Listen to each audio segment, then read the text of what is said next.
The stream is live.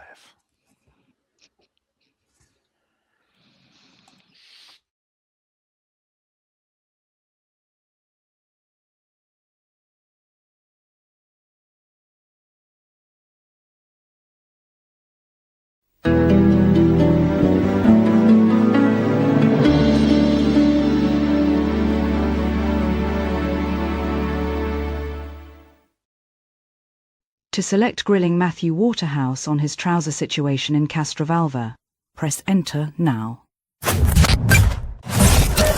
Now on BBC One, it's time for another adventure in space and time with Lee McMenemy, David Cummings and Cameron Phillips in The Polis Box.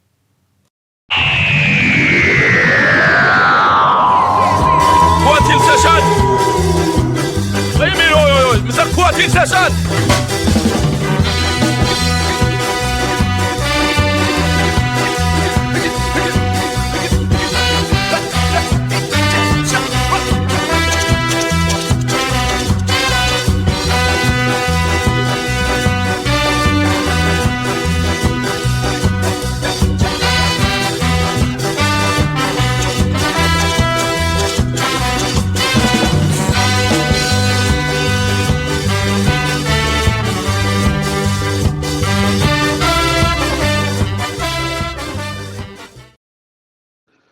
Ladies and gentlemen, boys and girls, welcome to the corner of Doctor Who fandom that tonight asks the big question. Is AI ruining podcasting? At what point does using the likes of ChatGPT become less a tool for research and structuring, and more a device that enables laziness in podcast hosts? And ponders what the future holds as AI technology becomes ever more reliable. Reliable. Reliable. Reliable. Reliable. Reliable. Reliable. Ah, thank you. That is so much better. Welcome to the Polis Box Live. Tonight, we conclude our trial of Series 26 of Doctor Who, with Survival going before the court. In Survival, the Doctor's old nemesis, the Master returns, trapped on a planet, populated entirely by cheetah people. With the use of a black cat based on Earth, the Master uses magical powers to whisk away young delinquents to the planet, including the Doctor's friend, Ace, in an attempt to aid his escape. Before long, the Doctor works out that the Kitling is the link between worlds, and attempts to ensnare it, lying in wait in flower beds, using processed cat food, bought from a local retailer, enabling him to also be transported to the cheetah planet in order to save the day. Talking of which, I am joined as ever tonight by two men, who can often be found prowling around pensioners' gardens, slapping their meat on the pavement, in a desperate attempt to attract some bedraggled pussy. It is Cameron Phillips and David Cummings. Good evening, you two. How are yous? Attacked as always. Well, yeah, feeling $1 million after that wonderful introduction, which you've obviously put all the effort into. Was that what you were so proud of on the WhatsApp group a couple of weeks ago? Going, I've got a brilliant introduction.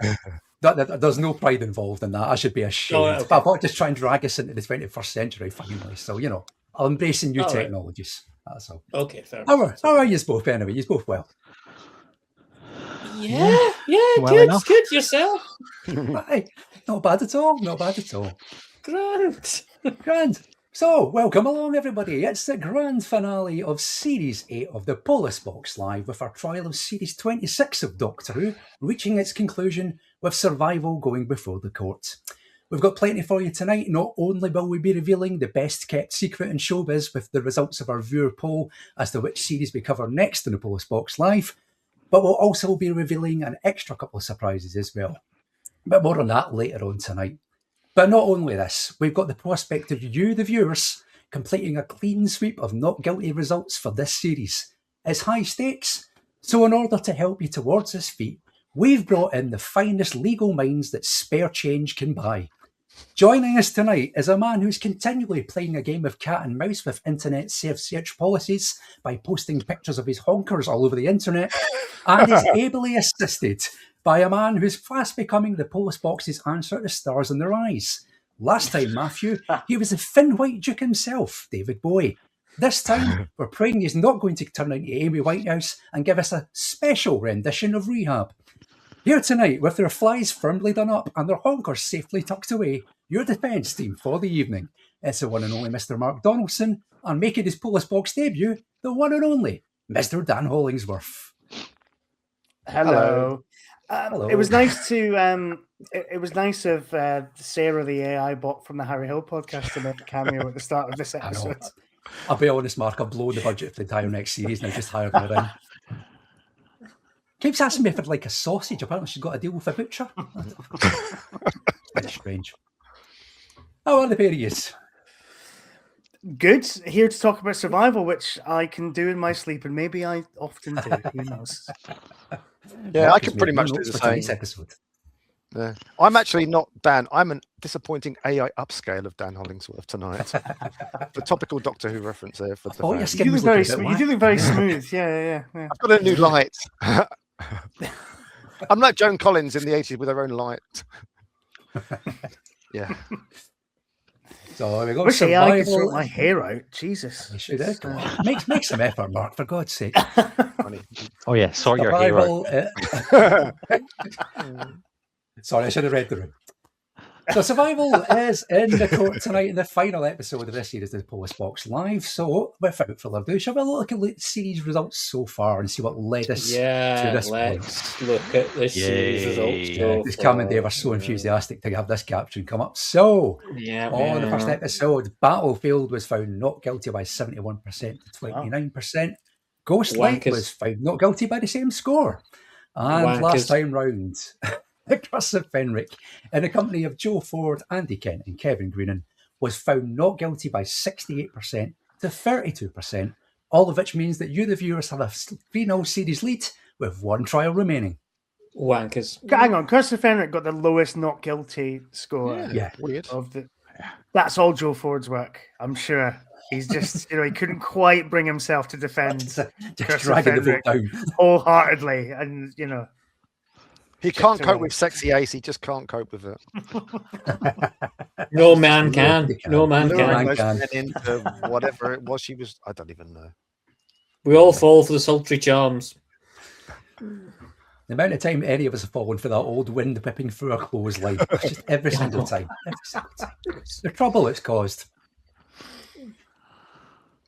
Now, before any of us get into any further trouble, how about we get tonight's proceedings underway? We probably better because we're 8 minutes in already. They probably should, yeah. Time's ticking on. Yeah. Okay, then. It's time then, for the final time, to go back to 1989, the rock and roll years. Will it be a case of the defence proving that 9 out of 10 Doctor Who fans prefer this story? Or will the prosecution succeed in pointing out its foibles? Needs some work. Let's find out what happens as we put survival on trial. You love no one and everyone at the same time. They can put a lead on you, but they'll never learn. They can never turn cat into dog.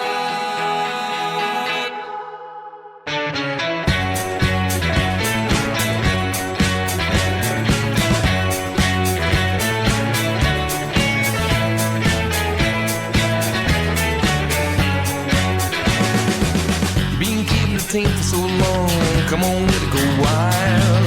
You can't keep a creature like this, you gotta get it untied. Just because the world can't see doesn't mean it's not living inside. Not living but waiting until you're gonna take it outside. Now take it outside. Get back on the outside. Take it outside.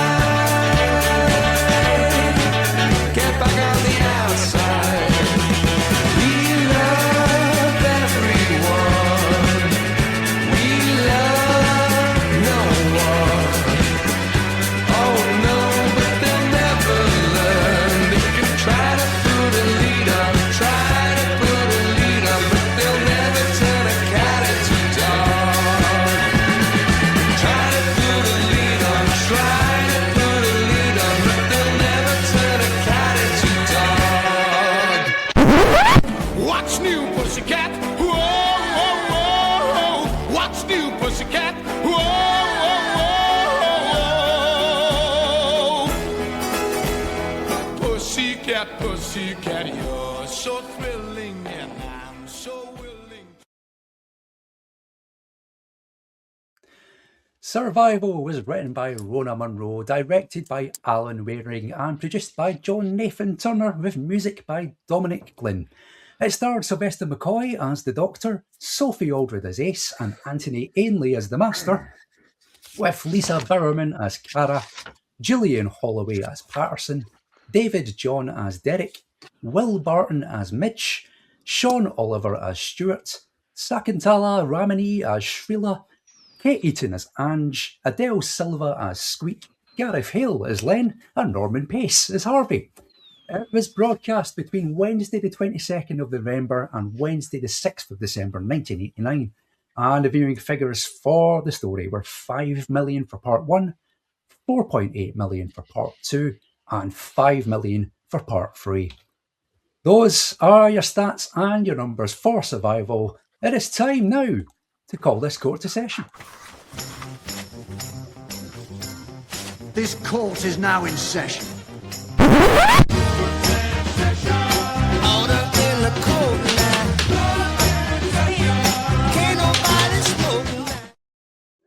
The trial of Survival is now underway. Here's who's doing what tonight. Cam and Dave, for the last time in a show of unity, are prosecuting Survival together. That means Mark and Dan are going to be your defence team for the evening. Without further ado, let's start the proceedings proper. It's time for viewer evidence. This is the law, chapter 1.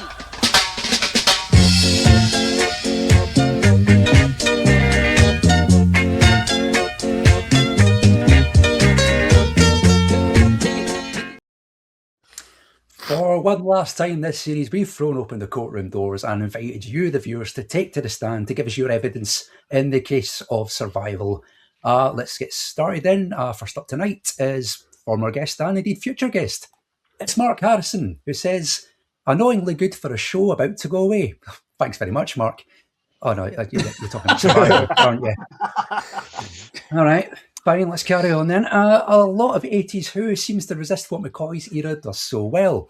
A curious, caring doctor, a companion with a life, settings we recognise, stories about something other than themselves. It feels like it could run forever. It didn't, but not guilty anyway. Yes, mate. Dear God. Once again, I'm worried about the quality of viewer. No. I just genuinely am. That was very half-hearted. That was, you don't believe those words. Well, I'm ever more because I'm like mulling them over in my head, never more thinking that they're true. If you say it so many times, it must be true. Anyway, Carry on for the next one who's probably bought it on VHS in 1997 or something. How dare you? It's the very first VHS I ever bought, and that's absolutely not informing any of my decisions here this evening. Well, let's go to the man who was right behind Mark in that VHS queue outside W.H. Smith all that time ago. It's Dale Smith, who says, Survival is great. A story that's actually got levels and subtext, but a wonderful, creepy and suburban version of Who that clearly informed Russell T Davies's take on the show. It's just a shame most people writing Ace after this didn't get what it was telling us. I've always liked Dale Smith. And to prove that, it's not just about how much he likes Survival. I've also got a copy of The Many Hands by Dale Smith, which is all set in Edinburgh. It's great. It's lovely. It's great fun. Two good reasons to buy it. Absolutely. So maybe he was in that queue behind me. If he's if he knows Edinburgh that well. Yeah. Next up tonight, the man with the golden voice. It's Gareth Bowley, who's got this to say about Survival. He says, guitar sting, cat hiss. Great story, feels like a perfect apocalyptic climax of the Doctor and Master's relationship. No shit plan from the Master here. It's desperation from him while maintaining the veneer of being in control. Plus I like the cheetah people too. Not guilty. Resisting urge to write about Master stroking his pussy and the Doctor playing with his balls. Oh, Of course, he dear, was Gareth, playing with his you're above balls. that. That, Thank God, yeah. yeah. Never mind. We won't dwell on that. If you've It's a seen bit the too video, blatant, you'll that one, know. isn't it? Oh, no. I don't want to know about this. I'm innocent. I mean, if there's a video out there, I mean, we couldn't say. But it's only fair. It's only fair that Dan should find out about this as well. We've all suffered. See, he must too. I'll send you a link later, Dan. Wait, suffered from what? I don't know what you're talking about. I have no idea. The Polis Box legal department would like to say there is no evidence at all of anything. Yeah, indeed. Wasn't us, my lad. That old one. We've used that so many times. Obviously. Next up is a man who's never been guilty in his life. It's fresh-faced podcast debutant himself, Cy Hart. Oh, not him again. Him again. Can I get rid of him? I love this story. Ainley comes back after 3 years and is completely magnificent. One of his very best performances. Survival is interesting, well shot, beautiful music, with lots of stuff to say. Loved it in 89, and I think I love it even more now. Definitely not guilty. Yeah, what can you say? Cy is never wrong. Therefore, he's correct. He loves cats, just like The Cure. 2 ticks in the box. I mean, might as well just call it the entire trial and just base it on that alone. Not guilty. That's what I thought the musical choice was going to be for the start tonight, actually. I thought it was going to be it The was Cure. considered. Yeah, I know. I thought it was going to be The Cure. Maybe another time. Maybe we do New Earth. I don't know. We'll see. Or the Lion Sleeps Tonight, which doesn't really work because of cheaters, but you know. Warriors Gate, though. Yeah. Okay. I'll scribble that in the notepad. I'll have a planning meeting about this later on. Next up tonight on Viewer Evidence, it's David Gillespie Pratt, who says Doctor Who goes out in something of a high, mostly, and unintentionally paints the way for the future with the use of real-world settings and dealing with a companion backstory. Lots to enjoy, but mainly for Ainley finally getting a chance to put his own masterly, spin on the character.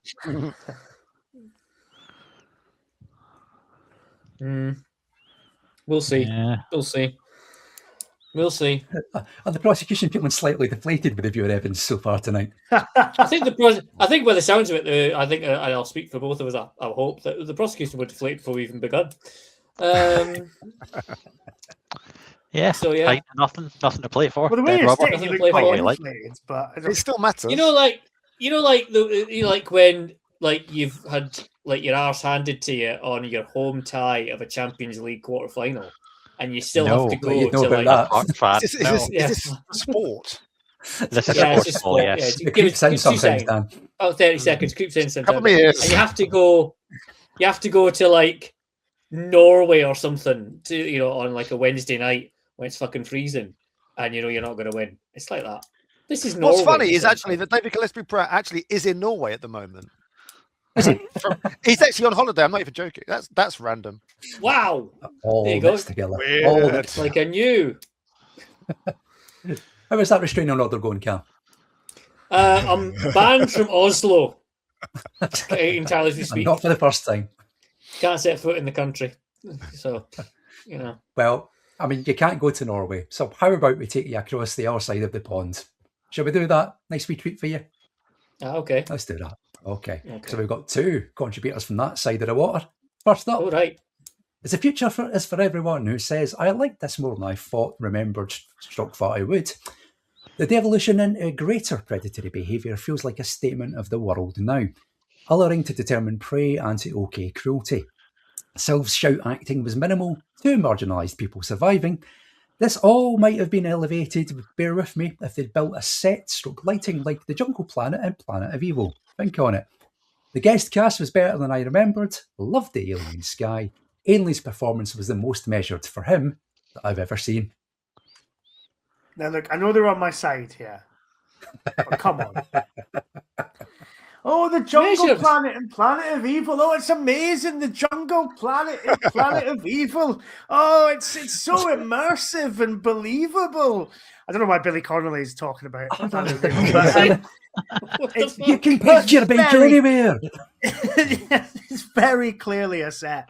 And this, I think, bit of Quintel on the sky makes it a little bit more believable, I would argue. But There you go. That just shows you how cocky the defence team is tonight. They're sticking the boot into their own viewer evidence, supporting them. It's terrible. This is what they think of you, really. I know. Yeah. That's all I come home with. Do you support this? Do you support this, people? This is what's happening when your back is turned. Look, also, look, at the end of the day, this trial is not nearly as exciting as the Afro Man trial that took place over the past week. It's a foregone conclusion who's going to win. Afro Man's already sort of been the best online trial of the week. We're just having fun. Sorry, hold on. 2 seconds. I've got a call coming in. Yeah. Oh, hi. Yeah, I'm sorry about him. Yeah. Aye. No, it's all right. Yeah, you can make a video about him. It's totally fine. Okay. All right. Cheers, Afro Man. See you later. Bye, mate. Bye. I look forward to Mark Donaldson is a son of a bitch. Available in all good record stores now. Well, Mark has stuck the boot into the Look it up. If anybody watching this does, it's great. Do look it up. Have a look. It's incredible. I've no idea what we're talking about at this point already. I know. Is this Afro Man is? And then I got high. Afro Man. Because he's a high man, isn't he? Yeah. Yeah. That's what I know about The police raided his house in 2022, and like proper, just like smashed the place up, looking for evidence of crimes that they've never convicted him of. And he just put loads of rap videos up on YouTube about all these cops that were in his house because he filmed the whole thing because he had like nanny cams and stuff like that. Put all the footage in it, and the cops sued him for defamation, which was a big mistake because obviously that then all becomes public. So it's really like if you look into it, there's a lot of funny videos about it. It's great. Yeah, there's plenty. There is plenty. So Mark has stuck the boot into the future is for everyone with the viewer evidence that he's given us. Let's see if he's brave enough. Don't phrase it like that. Mark stuck the boot into the future is for everybody. I know that was a boot. That was definitely. Let's be fair. You have. Yeah. Let's see if Mark's got the ball to do that to our final viewer evidence contributor tonight. Has he got the bottle to do that to the keeper of the meat bees himself? It's Buffy the Rattlesnake Slayer. It's Joe Llewellyn, who says an end to an era, but it went out strong. Ainley's best performance, measured and menacing instead of panto bullshit. Great stuff with Ace. Even my younger, clueless self would have picked up on the subtext if I'd watched it in 89. I was 23. Don't die like animals, not even snakes. Not guilty. Wow. Thank you for your service. So it's only now we're getting around to calling Anthony Ainley's performance beforehand panto bullshit, though. I like how we've just come to that conclusion now. Yeah, I mean, that's at the start before we do any more of his episodes. Yeah. Locked in now. Right then, that is your view evidence for tonight. 2 things to bring to you just before we start the trial proper. You can get in touch with us and give us your thoughts on survival. Send us a message using the live chat box on YouTube and we'll put them up on screen as they come in. It is working this time round. It wasn't for the last episode. But we've got 25 comments queued up there, so I'm going to have to sift through those in a few minutes and pick out the best ones. And it's not even me tonight. This time. It's not even you. Because I'm inside it this time. It's very confusing for me. I'm inside the computer. And there's no escape, Dan. And they're all Scottish. I don't understand a word they're saying. I do really. Well, thanks very much for joining us tonight, Dan. It's been a pleasure to have you on the show. Lovely, yeah, right. It's fine. I've got the translation thing in me here. I'm all right. I had my my 11 moment, you know, that Bernison sketch in the lift the other day. Because in my work we've just got the Ray-Ban metas in, and I'm the only person in the shop that they can't understand. I'm there for like half an hour the other day going, "Hey mate, I take a photo." Nothing. I had to speak like Lord Melchett from Blackadder for it to actually do anything. What are you trying to take a photo of, Cam? Just around the store, Mark, just to test them and see what I could do with them. Well, you know, as long as you use them responsibly. Yes. Well, I'll tell you what else you can do responsibly is vote on our poll tonight, because voting is now open. So based on the arguments put forward by Dave, Cameron, Mark and Dan tonight, you get to decide whether Survival is guilty or not guilty of crimes against Doctor Who. You can cast your vote now by going to tinyurl.com/pblive49, or by the magic of the internet, right above Dave's head, as usual, you can scan the on-screen QR code, which Dave is pointing in the wrong direction towards. Way to go. But is it that way? It's See, that it's way. that way for us. Always I the don't know if opposite it's that way direction. on YouTube. Yeah. That It's way flipped. for me. Am I the wrong way because I'm not that way? Is it that way then? It's that way. I know it's always hilarious every week that no one knows how to do it, so I've got to join in. I need to remember We need some sort of kind of onboarding for this. Yeah. I'll vote later. Stick your phone at that QR code. It will take you straight to the poll. Cast your votes. We will reveal the results at the end of tonight's show. So let's get the trial underway. Guests go first in the Polis Box Live. So, Dan, do you want to kick us off tonight? Do you want to give us your first point in the defence of survival, please? I suppose I should. Hello and welcome to my talk about survival. My first defence will be basically it's the end of Doctor Who, but it's also the future of Doctor Who because of like the location and the companion. So basically, it's the end of Doctor Who as it is, and there's a council estate. I mean, Doctor Who doesn't go to council estates, and the companion doesn't go home and see their life. That doesn't happen in Doctor Who. That never happens. So it's interesting that happens. And someone called Russell T Davies is like, oh, that might be quite a good idea in the future. I like that's basically why my first point, basically. But yeah, there's lots of things about that. It's about Ace, but it's also not just about Ace. I like how Ace's mum has reported her missing, and Jackie Tyler does that for Rose later on. But Jackie Tyler actually gives a shit. I mean, we don't even see Ace's mum, do we? So, you know, and she hasn't gone to Birmingham or died or whatever the phrase is that her friend Ange says. I mean, this wins alone for Ange with her Hunt Saboteur's tin and her miserable face. That enough would do it. But yeah, again, it's a rare thing in Doctor Who. I always love it in Doctor Who when they go to the present, and it just seems weird that they're in the present because obviously in classic Doctor Who they don't do that often. It's like when William Hartnell went to that swingers nightclub or whatever it was, the groovy nightclub place in the War Machines, and it just seems so out of place. But I mean, Sylvester McCoy, he fits in better in Perivale than say Hartnell does, looking like that DJ in that club. I mean, there's other things in this episode as well that remind me of what comes later, because you've got a lot of them, you know, like the Russell T Davies era monster cam thing, where you've got like the monster looking down with a special effect over it, the monster cam, at the milkman and the jogger. But it's just really fun. I mean, the absurdity, it's a story where you've got Ace being chased around a playground by someone dressed as a fluffy, cuddly teddy bear / cheetah on a horse. You don't get that anywhere else. Only Doctor Who could do these kind of things. Admittedly, her climbing up a slide to try and escape it is not the most clever thing she's ever done. But, you know, it's fun for the viewers. So basically, to conclude my rambling, it does something new with Doctor Who, which Doctor Who will do frequently again in the future that it doesn't know it's going to have. There you go. The defence rests. Prosecution. Defence. You want to kick that one around? I think Dan's point there is quite a key part of my closing argument. So I'm going to just step back for now, and then yeah. Okay. Yeah, I was going to say, for going to a council estate, if you think council estate late 80s Britain, it's not semi-detached houses with people hand washing their cars outside. No, it's very, very different. This is the Doctor Who RADA version of a council estate. Come in, Dave. Your tea's ready. I'll be there in a minute. Aye, all right then. That's not a council estate. They go to a tower block at the end, and it's scabby. That's what I meant. Horrible, and a woman's being murdered. The car man is not a council estate. There's a child crying behind the sofa because a man's come into her house and murdered her mother. That's pretty bleak. That's the real bit, yeah. But also, like, it's got suburbia as well. But you know, it's suburbia. Yeah. This is the thing. The thing that annoys me as well is Ace goes on about Perivale being a shithole, but a lot of it's actually quite nice. Ace.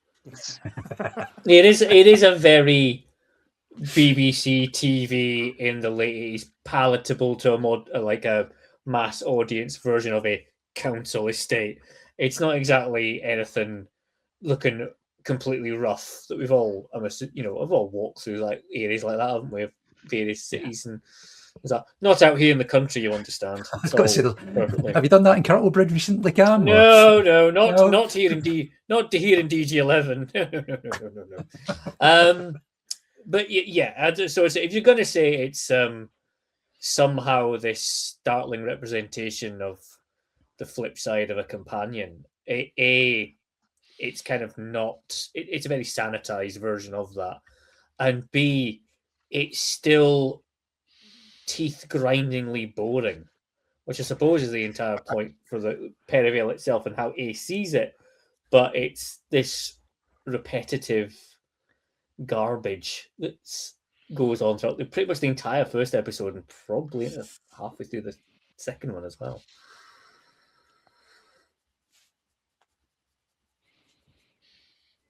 That's cool. Yeah, I think going on to that point, we've got this image of where Ace is from, and it's like this scummy, vicious council estate full of racists and house fires, and then we turn up and she's, oh, this is the field where me and my friends hang out. Like, the two don't really go together. So as much as we're seeing where she comes from, it's not where she's told us she comes from. It's not this broken home, smash windows council estate. When they go up the common, it's all cans. It's all discarded cans of cans of pop because it's the BBC in the 1980s and it's a kid show. But let's be honest, it's really cans of lager and disposable barbecues of scotch, like a little square in the grass and all that kind of thing. It is like it. I think it can still be grubby and full of fucking racists as well. Oh, completely. Middle England suburbia is completely full of racists. I'm not saying it's not. Yeah.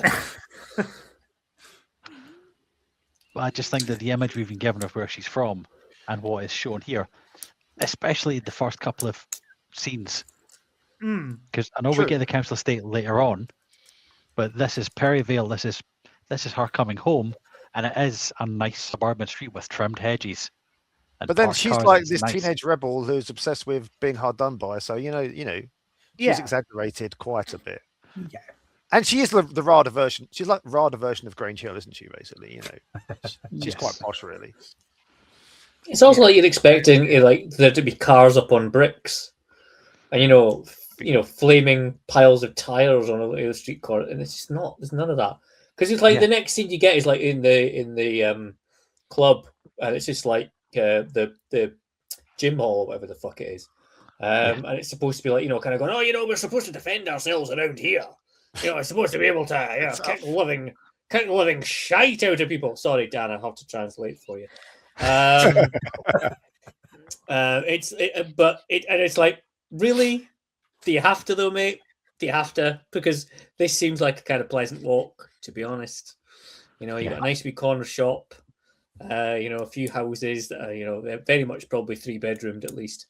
They're expensive now around there. God, it's a nice area, to be honest. Of course, I've been there because have you been? It's not that far really from where. I mean, I know someone that lives quite near there. Yeah, the pub's quite nice. They hang out. Yeah, I don't think the shop's real. I think that's just. I was going to say, is there a wee shop there? I think it's CG. No, because the shop's in Ealing, I believe. Yeah. Because I think it's not next to the pub because the pub is near Perivale. It's a nice pub. Yeah. The pub's in Ealing. It's like Ealing Perivale. Oh yeah, you're right. Yeah. It's I can't remember the name of the hotel now. I think there's lots of floors. The shop's not next door to it, but it's like I think it's like a few doors up. There's some trickery involved in the location, but the Horsenden Hill's really nice as a walk, and it wasn't full of barbecues at the time I went there. It's probably full of dog shit. Whatever. You're watching the Polis Box TripAdvisor. I'll give it a star rating at the end of tonight's show. See, that's the thing. I've just done the maths in my head. In 1989, I was living in Clovenstone Drive, proper Edinburgh Scottish scheme, and that was a shithole. Like, so when I hear Acey's stories of being in a council estate when she was like a couple of years ago, you think, oh yeah, I know what that's like because I've lived there. I remember them turning cars on their roofs and setting them on fire for fun. Because that's what they did. Although, to be honest, some guy annoyed the local gangs, so they turned his Mini on at his roof. The next day, the fire brigade came back out, turned it on at his wheels. So that night, they set it on fire. That's what I think of when I think bad council estate. That was their entertainment. I know it's Mr. Mark Donaldson of this courtroom is keeping very quiet, being from Granton. Excuse me, I'm keeping very quiet because I grew up in fucking Polworth and Marchmont, and I have no fucking input here. Yeah, Dan. This is very Edinburgh centric. We'll just let the Edinburgh boys sort themselves out. It'll be fine, right? Just all agree that you've all had terrible jobs. I hide my middle class upbringing. Yeah, I don't know what I am anymore. I don't know what. Yeah.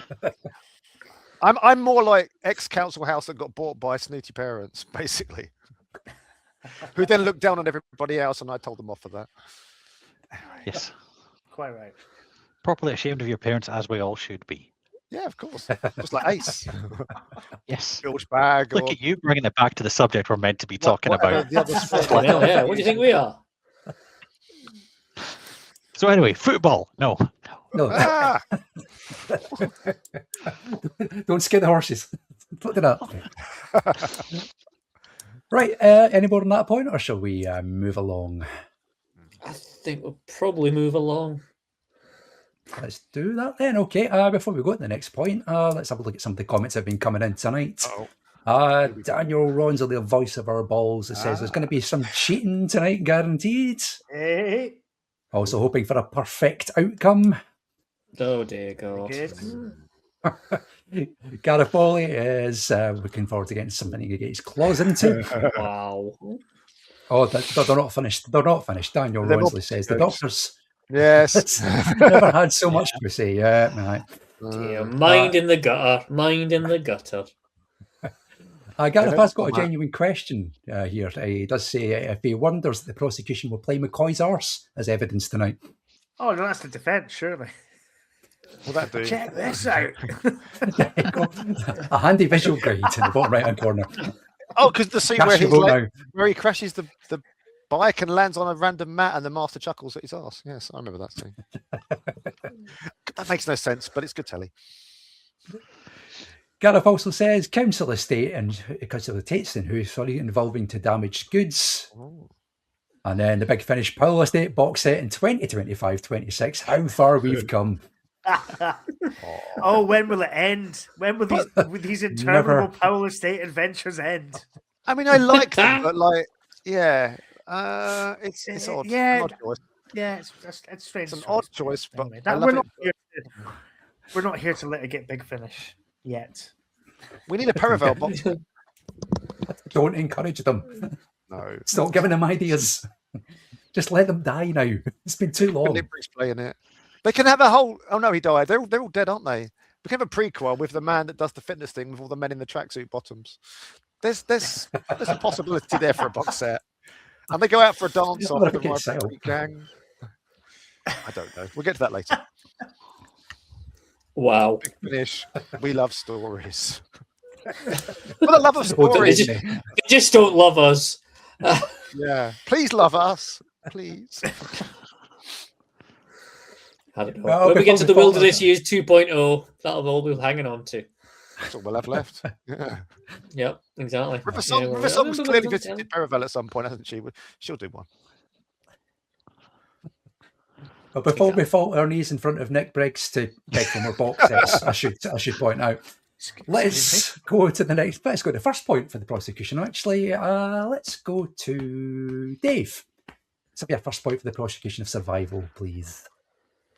So we've got a relatively tight cast here. There's not a lot of side characters. There's a few, but is Sarge, as he's called, the most two-dimensional character ever in Doctor Who? Because he starts out, he ticks all the 80s military checkboxes. He's got a beard, a moustache. He shouts at everyone. He's a bit of a bully. He mentions the SAS for bonus points. So he's like, yeah, all right, we get it. We know this character. But by the end, the good thing is he's gone through all these things. He's met different people. He's seen different worlds. He's seen things he could never see before. So the good thing is by the end, he's gone through absolutely fuck all character growth and change. It's just beautifully done. He is exactly the same at the end as he is at the start. But no, that's a fundamental misunderstanding of the character. Oh, I'm sorry. Tell me how. How has this man changed? Because you've tapped into my one of my points here, which was the manosphere. Hi, I'm Louis. Netflix, not BBC. But this obviously is about masculinity. One of the many themes in this. But yeah, Patterson is one of these guys who never saw combat during the Second World War, but was kind of born during it, presumably, and grew up in the sort of 50s and 60s, and this kind of he missed conflict. but but he kind of grows up in that kind of like, that's when Britain was best. He feels that, that's what it means to be a man, to kind of face conflict, and there's that kind of longing to sort of see active service. And then when he does get thrown into a combat situation, he absolutely shits himself. Like, he cannot handle it. He's completely ruined. And he comes back, and I think he is changed. He's properly kind of shaken by it. And also, there's also that kind of that suggestion. I mean, yeah, maybe it's just latent homophobia, maybe it's something else. But the bit where he's still holding hands with Derek after they come through, I say, "Hoi, what's your game?" That speaks volumes about that character and like what he's been through, and how he then has to kind of snap back to being this man, but he doesn't believe it anymore because he knows he's a coward. He knows he hasn't stepped up to the plate. And then he goes off and gets murdered by a bunch of boys in tank tops. As you do. Lucky Patterson, eh? Hey, that's why you should just say no to that kind of temptation, Sarge. But no, I think he does genuinely have a character arc, even though it's classic Doctor Who, we don't have character arcs. So yeah, I agree with Mark, but then I would. Yeah, I mean, it's for what you're going to get in classic Doctor Who, I think it's actually quite a good trajectory. It did kind of lead me to believe at one point, I was kind of thinking, right, if only Doctor Who had a character with a military background that would perhaps in retirement be teaching young fellas self-defense. No, but you need somebody. No. You need somebody reprehensible. Richard Franklin was free, was he not? He was free. I mean, who do you think I was talking about? I thought you were going to be like Nick Courtney, but no, yeah, fair enough. No. Now, boys, if you just all fall in this mattress, to break your fall. Not the brick. Else. No, Mark. Dear God, he's already been in Battlefield. He's been and gone. Why would he come back? Sure. At least it isn't Levine. No offense, Levine. John, not Ian, by the way. I don't think Ian Levine ever saw military service. Oh no, let's not go there. I don't know. Send him over the top first. Solve a lot of problems. Yeah, exactly. He's always going over the top. Is Sarge a stereotypical hard-nut Scotsman? To an extent, yes, I think so. There's a degree of what's his face from. Although he was Welsh, but there is a degree of the guy from not some others do have some like a hawk. Windsor Davis. Yeah, there's like a degree of that kind of like he's kind of very stuffy. The angry uptight shouting man. I'm just kind of got it. Yeah. I see what you mean. I don't know. I think we should stick with some others they have and just have Frank Spencer teaching self-defense in the gym hall. Oh, boys, the boy goes a bit Frank Spencer at the end on the motorbike and the sofa, and So that would just be like the Doctor going towards him on the bike, and then Frank Spencer's rollerblades just careering and then exploding anyway. Down the middle, and then randomly exploding. Yeah, just why? I don't know. I mean, Mark will probably like this will be a very niche reference, and I don't know if Mark's played this installment of it, but I know like Mark's played the Yakuza series. I have. Have you played? Have you played 4? Have you played? Yeah. Have you played Zero? Yes. Yeah. The boss battle with the guy in the sewer tunnel with the motorbike coming towards with the sword. Yes. That's fuck, it's that. Yeah, sorry. Yeah, that's a very niche reference. Yes, it is very. Carry on. Survival translates well to Japan, I believe. That's where they got the idea from. Yeah, there's a version of this in downtown Akihabara. Big Rona Monroe fans in Japan. Yep. Yeah, exactly. The anime version of Survival is absolute top class. Lots of cheetahs, big massive doe eyes. And that's where we got Samurai Pizza Cats from.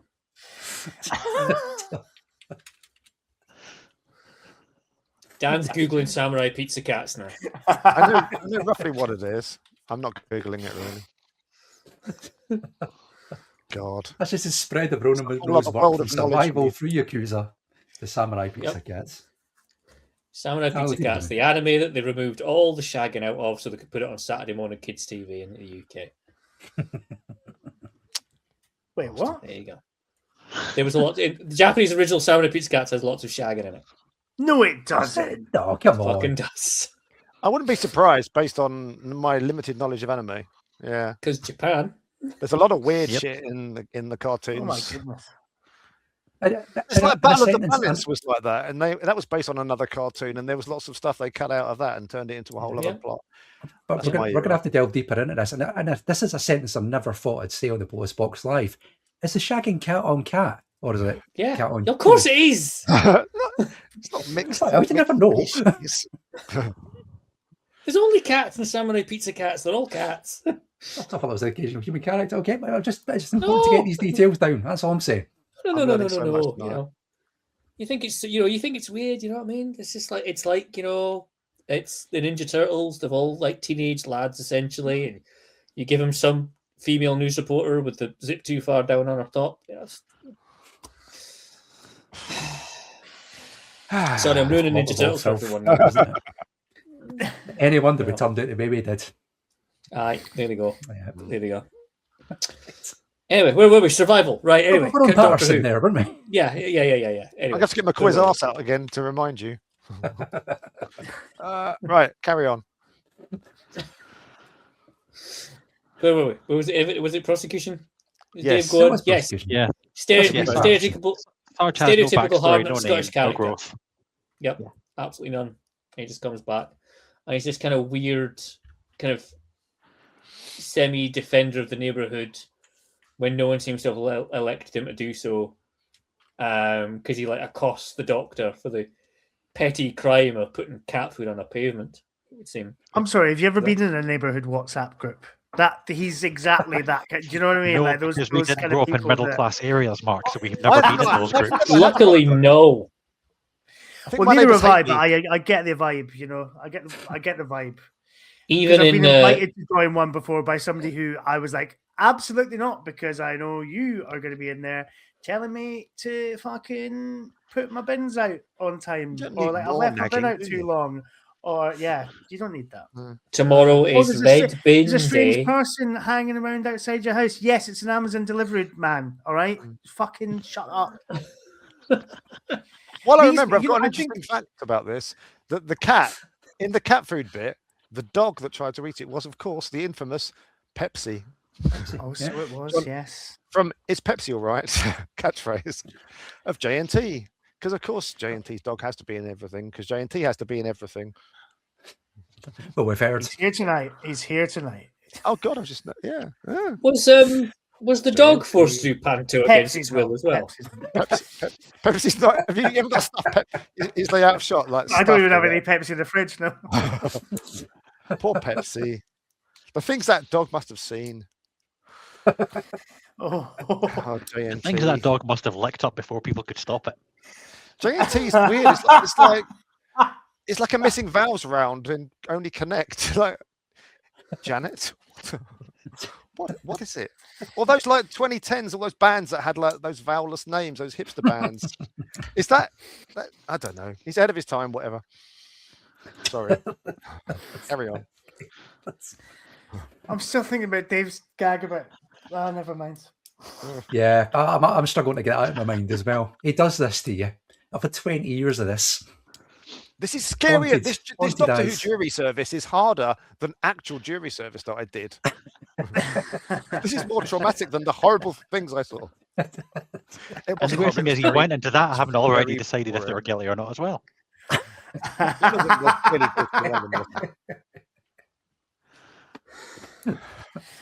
Right, before we get any more visually scarring material from Dave, should we move on? Let's go to the next point of the defence. So, that'll be Mark. What have you got for us, Mark?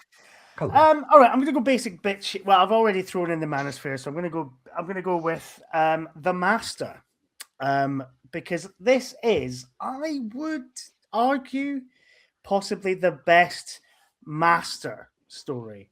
I don't mean a story with a Master in it. I mean a story about the Master. in the classic series.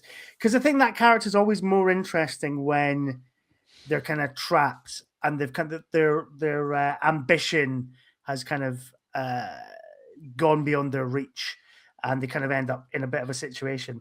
This Survival is essentially that Pertwee era part 4, in which the Doctor is asked by the Master, like, look, mate, I had this great plan and I fucked it.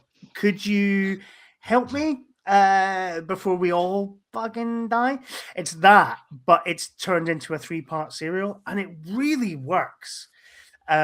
And also, I think like it gives us a kind of properly climactic battle between the Doctor and the Master that isn't about intellect. The whole story is about actually these are two men that I think have always been kind of, intellectual equals. They're like Sherlock Holmes and Moriarty. And you do get your Reichenbach Falls moment where they're kind of grappling with each other at the end of the story, and the Doctor leaves the Master behind on the Cheetah Planet.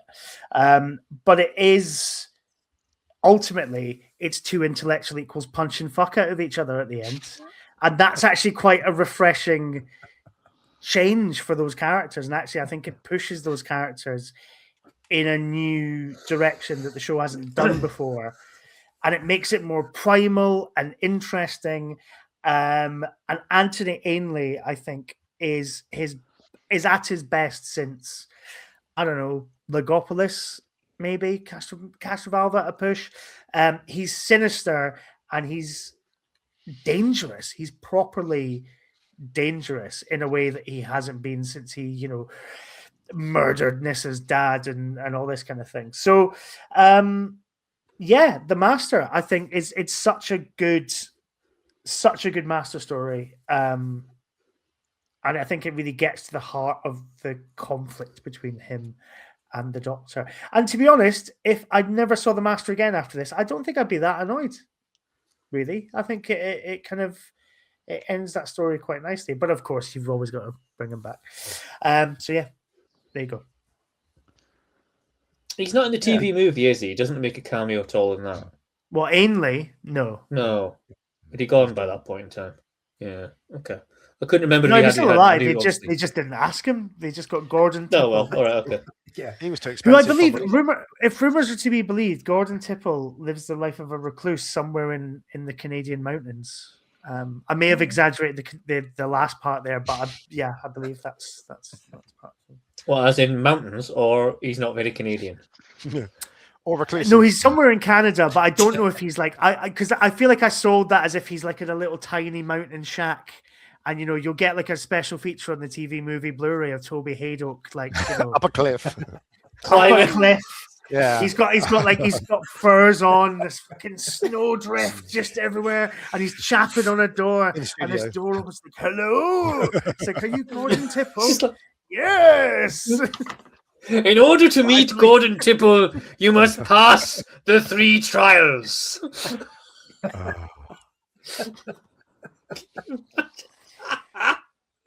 Wow! If Chris Chapman's watching, call me. Let's work. I think we can make it great. I'd watch it.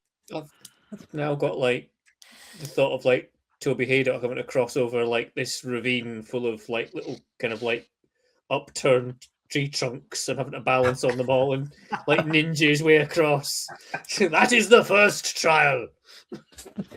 That'd be amazing. If only we'd had this conversation this time last year, we could have put it to him himself. We could have pitched it to the man.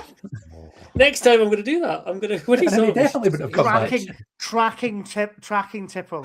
Yeah, there's got to be a joke about a drink at the end of it. There's got to be a Tipple joke somewhere. Well, the Edinburgh Doctor Who group once, John Melville of the Edinburgh Doctor Who group once was like, "Wouldn't it be great if we could do a Tipple with Tipple?" Evening in which we just get Gordon Tipple to come down the pub and we talk about Doctor Who with him. Never happened, sadly. No. But no, Ainley is really good in this because, like I said, he's just really freaky at times, and he's kind of, you can tell that the character is actually scared and dangerous. He's more dangerous because he's like, I haven't got my disguises, I haven't got this stupid plan, I'm fucked, I haven't got anything basically, and it gives him something to do, which is nice. Tell you what's fucking dangerous. I tell you the most dangerous thing about this. Right? It's those fucking contact lenses. That's pretty hurt. Yeah, there it goes. Because that is those look a bit infection led. They do. They look proper like he's got glaucoma or something. That's why they're green. Like, it's not even an effect. It's just the eyes are fucked. No, they're just like sat. Literally, they don't look like they're fitting properly. That's not. Oh yeah. right. Oh sorry, right. that's my work. Sorry. Anyway, aye. I mean, if we're saying, are we saying here then that Ainley is at his height in Logopolis, i.e., the first time he's the master? And this is him reaching that height again. A panto villain for a while, and then... right at the end, he just go a bit off the boil and just do silly crap, doesn't he? Well, he kind of is it the fact that Ainley's gone off the boil, and the fact that we've seen so fucking much of him when Peter Davison was around, maybe, and it was just like there was that period of time where every single like secret character, was actually him in a mask, and it's a bit like, oh, it's fucking Aunt Ainley again, and I think then this kind of leads to a really low bar in that, because it'd been, all Aunt Ainley has to do is pretty much not to be disguised as something else. What's it about? And everyone's like, oh, it's a marvelous performance. Oh God, yeah, he's properly the master. Mainly because he's not sat there being a fucking bald wizard going shalabim shalabom for like a whole 2 episodes of this crap. You know what I mean? It's we can sit here and say, oh yeah, Aunt Ainley's great, which he always has. I mean, I like Aunt Ainley as the master. I'm not sitting here decrying his performance, he's threatening, and he always has been. But it's because I think he's the previous background to this for the last fucking 6 or 7 years has just been so bad that anything he turned up to do in this would have been considered some great, fantastic height of acting prowess. We're kind of hyping up that end battle as well.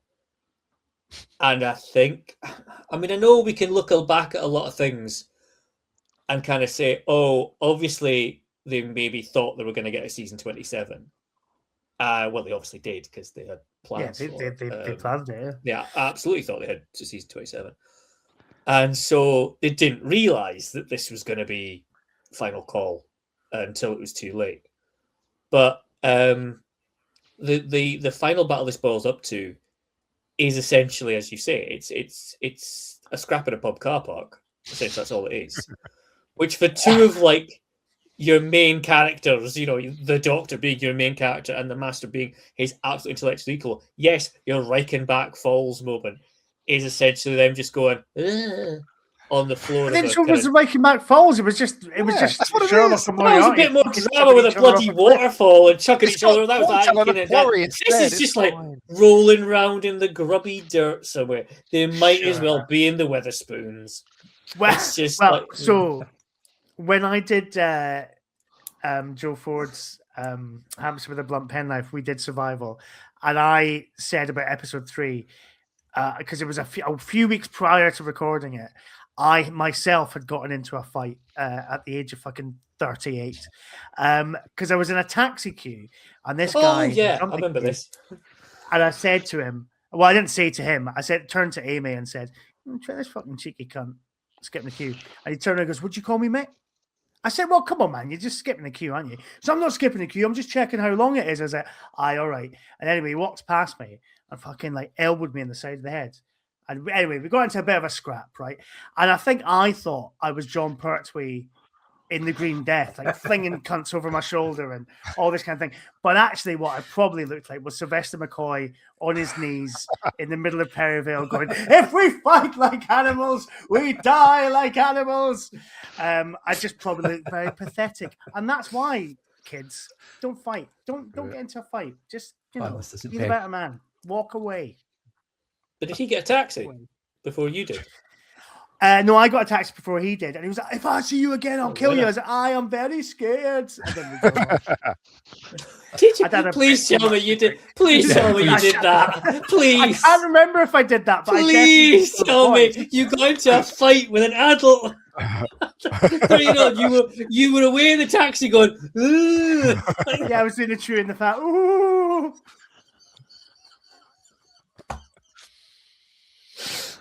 The downside of this guy was so upset he's killed 7 people since, and all because of Yes. Every time he sees a Scottish person, he can't be too careful. Can he work out? Can he work out what it is, Detective? All the bodies seem to be placed in this position. I don't know what he's trying to say. It's weird. Oh, this man was not my intellectual equal, I should point out, so therefore it was completely unsatisfying. Of Unlike course. the fight in Survival. I mean, the fight bit is a bit crap, but I would say that the bit in this that I would go for is the bit where Ainley Master stabs Kara for no reason, just because he's a bastard.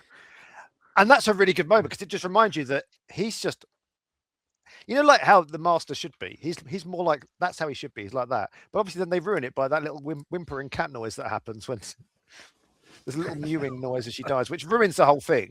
But that's a good example of what you want from your Master. Yeah, so well done. There's also a lot of howling going on in this. But is it not? It feels very dog-like and wolf-like. Yeah, it's like why the we bit where Anthony Ainley does the big that's a wolf. thing, and Very Sylvester canine. McCoy just kind of Wolf. It's too much for Sylvester even. I mean, come on, that's how bad it is. Wolf.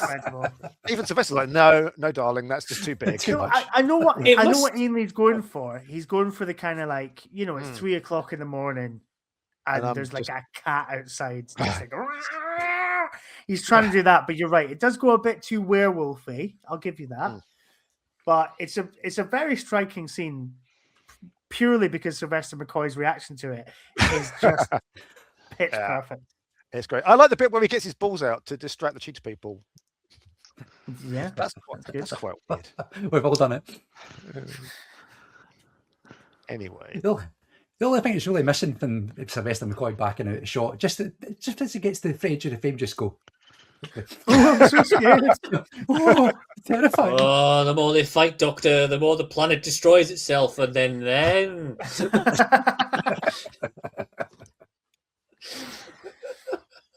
Well, seeing as we're talking about Anthony Ainley, one man is leaping to his defence. It's Daniel Rawnsley who says that Anthony Ainley was at his height in Algopolis because he was at the top of that radio telescope. Yeah, which is probably more fucking Reichenbach Falls than this is. True. Yes. We needed Perivale to have a radio transmitter. We need Perivale to have a radio transmitter, and they could get up on top of that.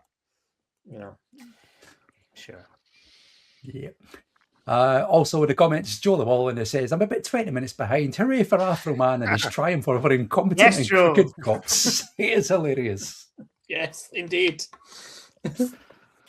And the Polis Box Live commissioning department has fired up once more. Gareth Polis says, imagine Survival as a stage musical. Oh, that'd be great. Cats. Big choral number on the estate. Where's Bad Cat Man? Oh. If J&T was still alive, this would have been done about 5 years ago, wouldn't it? Probably, yeah. Probably would have been. That probably would have been the DVD extras. We'd all have gone to see it. Singing along. But where is he? He's at the youth club. I don't know. Coming soon to the Edinburgh Fringe. It could happen. This world is so weird now. That could happen. Yeah. We're getting an It's a Sin ballet, so anything could happen. I mean, they're turning like It's a Sin, the Russell T Davies drama based on the title of a Pet Shop Boys song, into a Pet Shop Boys songs musical something. I mean, like, well, it's a ballet, I think, because it's Rambert Dance Company. So I imagine it's. I don't understand. Yeah. Everything just goes round and round now. It's like, you like this, you'll like this version of it. So yeah, Survival the musical. Big Finish could do it. Again, don't give them ideas. They've got the license for another 25 years or something. They have to fill the slots up. It's going to happen. You're not telling me that they're not someone somewhere is not planning on doing a screening of the entirety of Survival, but having a dance troupe on stage in front of it. That's an idea for the bonfire. That won't sell out. Just running around and just What, in tank tops? Just in that, like it's West Side Story. Yeah, just like it. But not professional dancers. Interpretive, improvised dance every night by different people. Yeah. Just sat curled up on top of like those youth club scenes. To be fair, I'm liking the West Side Story thing though. That's good. Everyone's free at Berryville. Everyone at Berryville. It writes itself. It really does. You're gonna have to do it now for your next season. The musical episode. Daniel, if you're listening, get that recorded. He'll do it. He's the man of all. God. Right, let's go to the next point, which will be the prosecution again. So, Cam, do you want to give us your point for the prosecution of survival, please? I think we need to spend a little bit of time talking about one character and one character only. And I have here in my notes, Mitch. What the fuck is going on with Mitch? I'm failing to see exactly why. He's one of the first that turns, right? And why does he then obviously swan off with the master, end up seemingly roped around the neck by a string of cat foreskins or something? I don't know. And then has his little heel turn and end up looking like some kind of like 1980s cocaine dealer. It's very reminiscent of the Venom scenes in Spider-Man 3. Oh God, it is. Yeah. Yeah. So I was like, kind of going, he's going to put some dirt in your eye. And then he kind of like fails utterly to defeat the Doctor. There's no, within 5 minutes of this character turn, this reveal with the leather jacket and the shades on and all that kind of stuff, he just dies in an explosion. But no, well, he doesn't really die even in the explosion. It's just the fact that the master just walks up to him and goes, well, Mitch, you know what to do, which seems to be expire on the spot and just kind of go and just stop himself breathing or something. There's no like, you're expecting him just to like get that tooth and go, and then die. And then it's just him going, and that's him. He's gone. So yeah, that was my whole thing. I thought there's a lot you could do with that, and there's a lot you could do with maybe a power struggle later on between the master being usurped by this young pretender that he's actually, given the chance to, and then regrets it later on. But then none of that actually happens, and it's just this wasted opportunity that Mitch ends up just being this entire like damp squib that runs through his entire sort of like story in seemingly about 10 minutes. Your Honour, may I object? You may. You were going to anyway. Yeah, that's the format. Mitch is it's basically the Doctor and Ace versus the Master and Mitch, and Mitch is there to show that what will happen to Ace, and obviously because like he's basically the Master's companion, the Master dresses him up like him. The whole thing is that it's kind of the culmination of Ace and the Doctor's story in season 26, which is the Doctor's kind of shaping her to be this kind of perfect companion, and then kind of realizes that because he can't pull the trigger at the end, he can't make her do the thing that he needs her to do. She kind of makes that choice for herself, but he is like really reluctant to let her become fully animal so that they can get home, because he knows that she's going to lose herself. The Master doesn't give a fuck. He wants Mitch to do that. That's his way off. It's all themes, man. It's all themes. It's all parallels. It's all But it's like they've suddenly remembered there's a theme with Mitch, and suddenly it's like, oh yeah, fuck, we need to do something with him. And then sort of, I mean, but he's all the way through. Guy, like, he's poor guy only gets that leather jacket for 5 minutes. But when we first meet him, he's doing the Lord of the Flies thing. He's like out there killing things. And he's kind of like relishing in this kind of brutality and in this world, and he's kind of properly throwing himself over to it. Whereas Ace is a bit more kind of pragmatic and constructive and kind of figuring out ways to do it that doesn't involve them murdering everybody. So like, yeah, it's all there from the start. Like it's a good little trajectory. It's a bit panto, but yeah, he's like the male. He's the male Ace in some ways. A bit panto. I mean, he dresses up like God knows what it is. But I mean, yeah. It's a bit corny, but I like the fact that he basically spends 5 minutes basically like in a weird sort of steptoe and son relationship with the Master in a council flat. It's like the toxic masculinity steptoe and son. Now that's a big Finish box set I'd love. Again, Just Midge and the Master, just in a what's that? counseless And they state. both deserve each other because they're both just basically getting it wrong. So that's quite fun. That's what you don't want to have your Doctor Who companion become. Yeah, and he dresses like a cunt at that point, which is quite fun. Yeah, but it's also a bit like he's in the flat and he's like this kind of like wild animal, feline that howls like a dog. That one. And then suddenly he's back to being vaguely human again because he's walking around and I mean, surely if he was like kind of like this animalistic creature that they're so scared of Ace becoming, he'd be straight into that hall and then just merging them all and then just killing them all anyway. And then so there'd be none of this kind of like, oh, you show them, Mitch. Patiently walks to front. If Eric Saward was still the script editor, that would have happened, wouldn't it? They'd all be dead. Yeah, but there would have been some other way. Speaking of Warriors of the Deep. So yeah, that's what it needs. Hashtag just barring through the gym hall doors. Yeah, it's like it's getting through the door. A giant cat murker. I don't know what that even is. Isn't that a merkin? I'm not going to go there with that. I'm not. There's an obvious joke there, but I'm not going to make it at all. Not at all.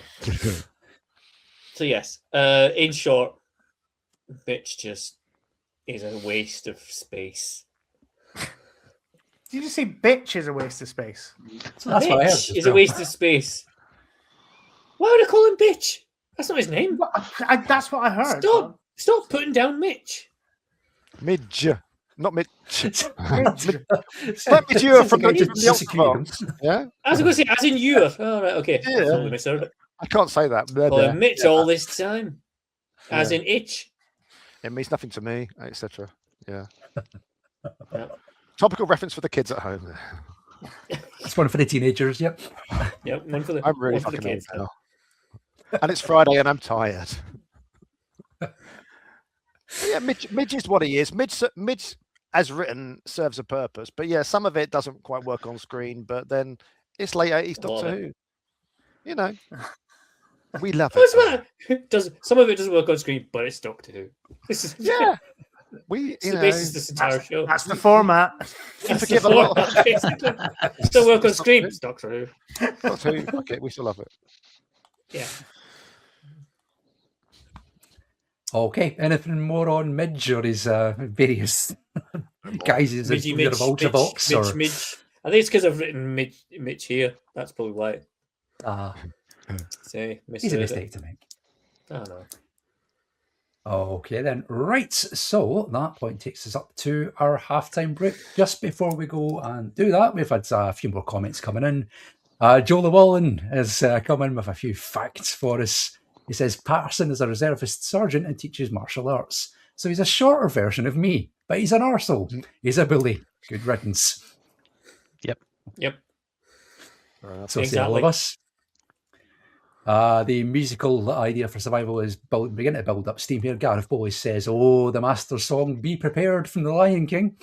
Fantastic. Nice, yeah. Daniel agrees, a shining new era is tiptoeing nearer. And do we get there faster? Just listen to Master. With aspect ratio deliciously squared, be prepared. Yep, it's going to be great. Absolutely great. So there we go. Book your tickets now for the West End run. Right, before we go for our halftime break, you can still vote in tonight's poll. All you have to do is go to tinyurl.com/pblive49 or scan that QR code that nobody seems to be able to point in the right direction to, but it's above his head. It's you there. can see it on screen. It's over there. Yeah. It's there, basically. If you've not already done so, cast your votes. Results will be revealed at the end of tonight's show. We will take a short break. When we come back, we will resume the trial of survival.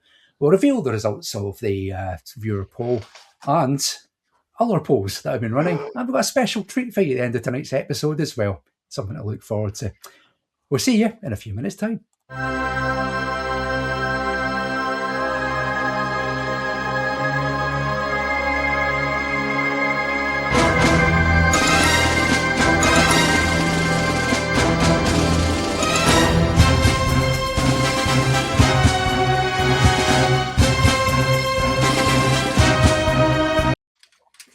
And we're back for the second half of the trial of survival on the Polis Box Live in the company of Dan Hollingsworth and the man who just can't wait to be king, Mark Donaldson.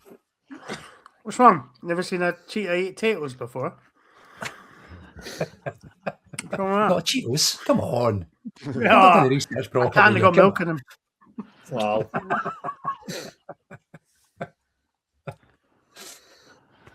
Welcome back, everyone.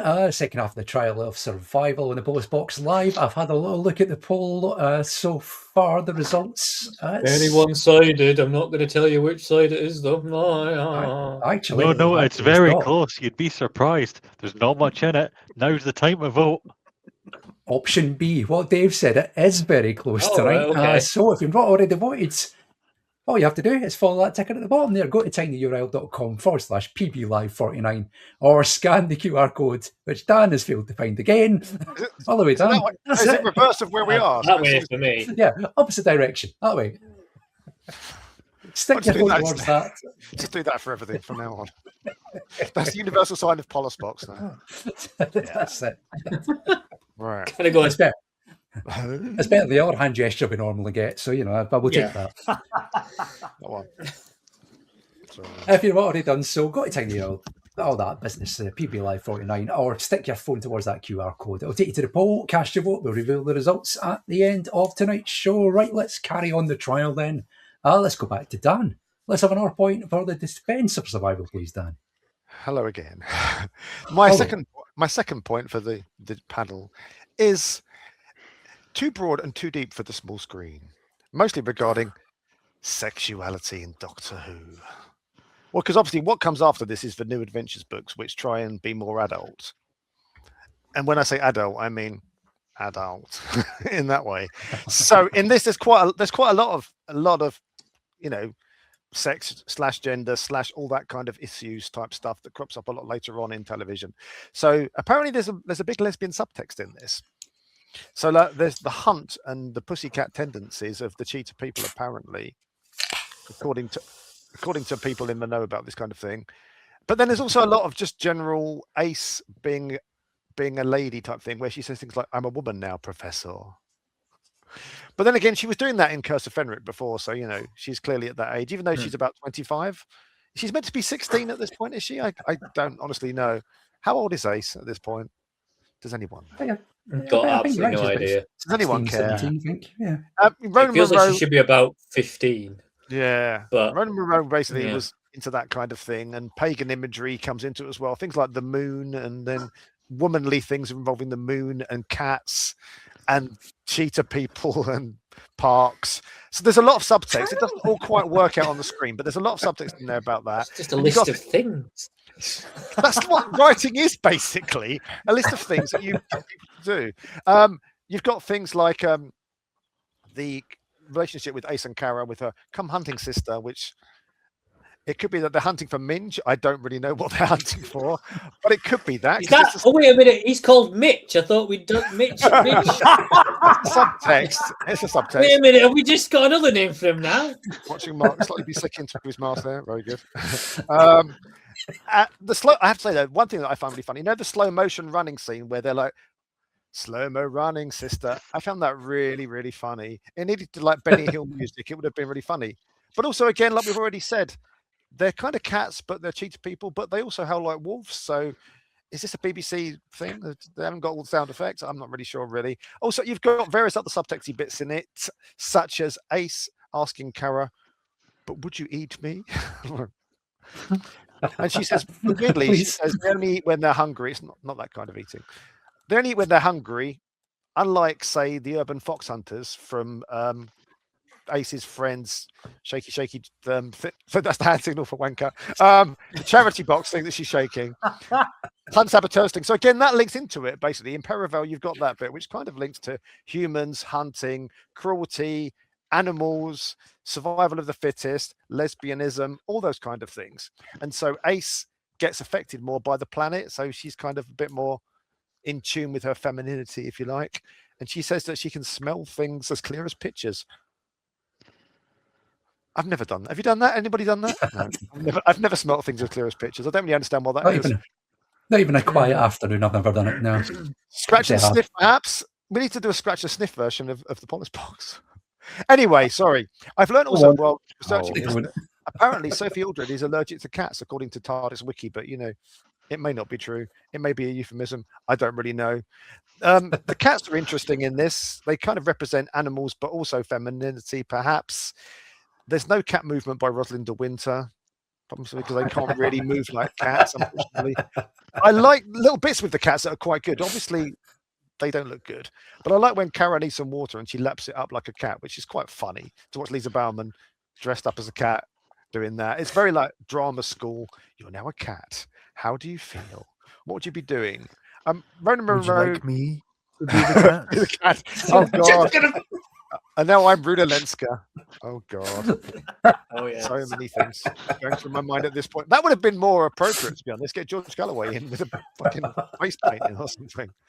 Anyway, back on track. Ronan Monroe wanted them to be more sort of freaky, like humans-ish, with a bit of cat to them, which, again, modern Doctor Who could have done that really well, because it would have been quite freaky having basically humans that have got some cat-like tendencies. That would have worked really well, but you get the Puss in Boots type thing. I'm not going to say pussy. Lisa Bowerman, whatever happened to her? Bunny Summerfield, absolutely brilliant. But why did she turn human when she dies? I didn't understand that bit. Why did that happen? Is it because presumably she's another person that's been taken? It's been taken, yeah. And then the power runs out when they die. It's very strange. I didn't quite understand that bit. Again, it's like... Sorry, carry on. I'm saying the other part of the random sexuality too broad, or whatever the phrase is, too deep. Is that the phrase? That sounds a bit wrong. Too deep for the small screen. You've got the other kind of sexual awakening. So when I mentioned I was doing this on Blue Sky, a certain number of the usual kind of internet men, with their obsession about the grey jogging bottoms people and their vests and their shorts, and it was my sexual awakening, and I'm like, yeah, all right, whatever. We know. So it's quite fun. Sorry to interrupt, Dan, but it's now the wrong time to mention what I'm actually wearing tonight. I mean, I don't want to drive people away. Well, put it away. I'm sorry. Is that the Polis Box uniform now? Fucking hell. Hang on. This stream's never been more sexy.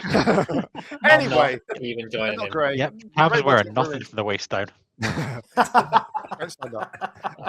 Anyway. So there's I can feel the wind blowing through. No, sorry. Oh, God. They're heterosexuals, honestly. Anyway, so there's like another kind of sexual awakening accidentally, I suppose, but then J&T may have been involved in this. But like when you go to that where the Sarge is working, I'm like, you think, what is this place? Apparently it's a self-defense class, but it does seem a bit gay, It's like a way to get young men come round. It's a bit strange. Many fans had a sexual awakening for that. I don't think I did, to be honest. But, people say this all the time. Whenever you mention survival to the gay Doctor Who community, they're like, oh, the jogging bottoms. It's a thing, clearly.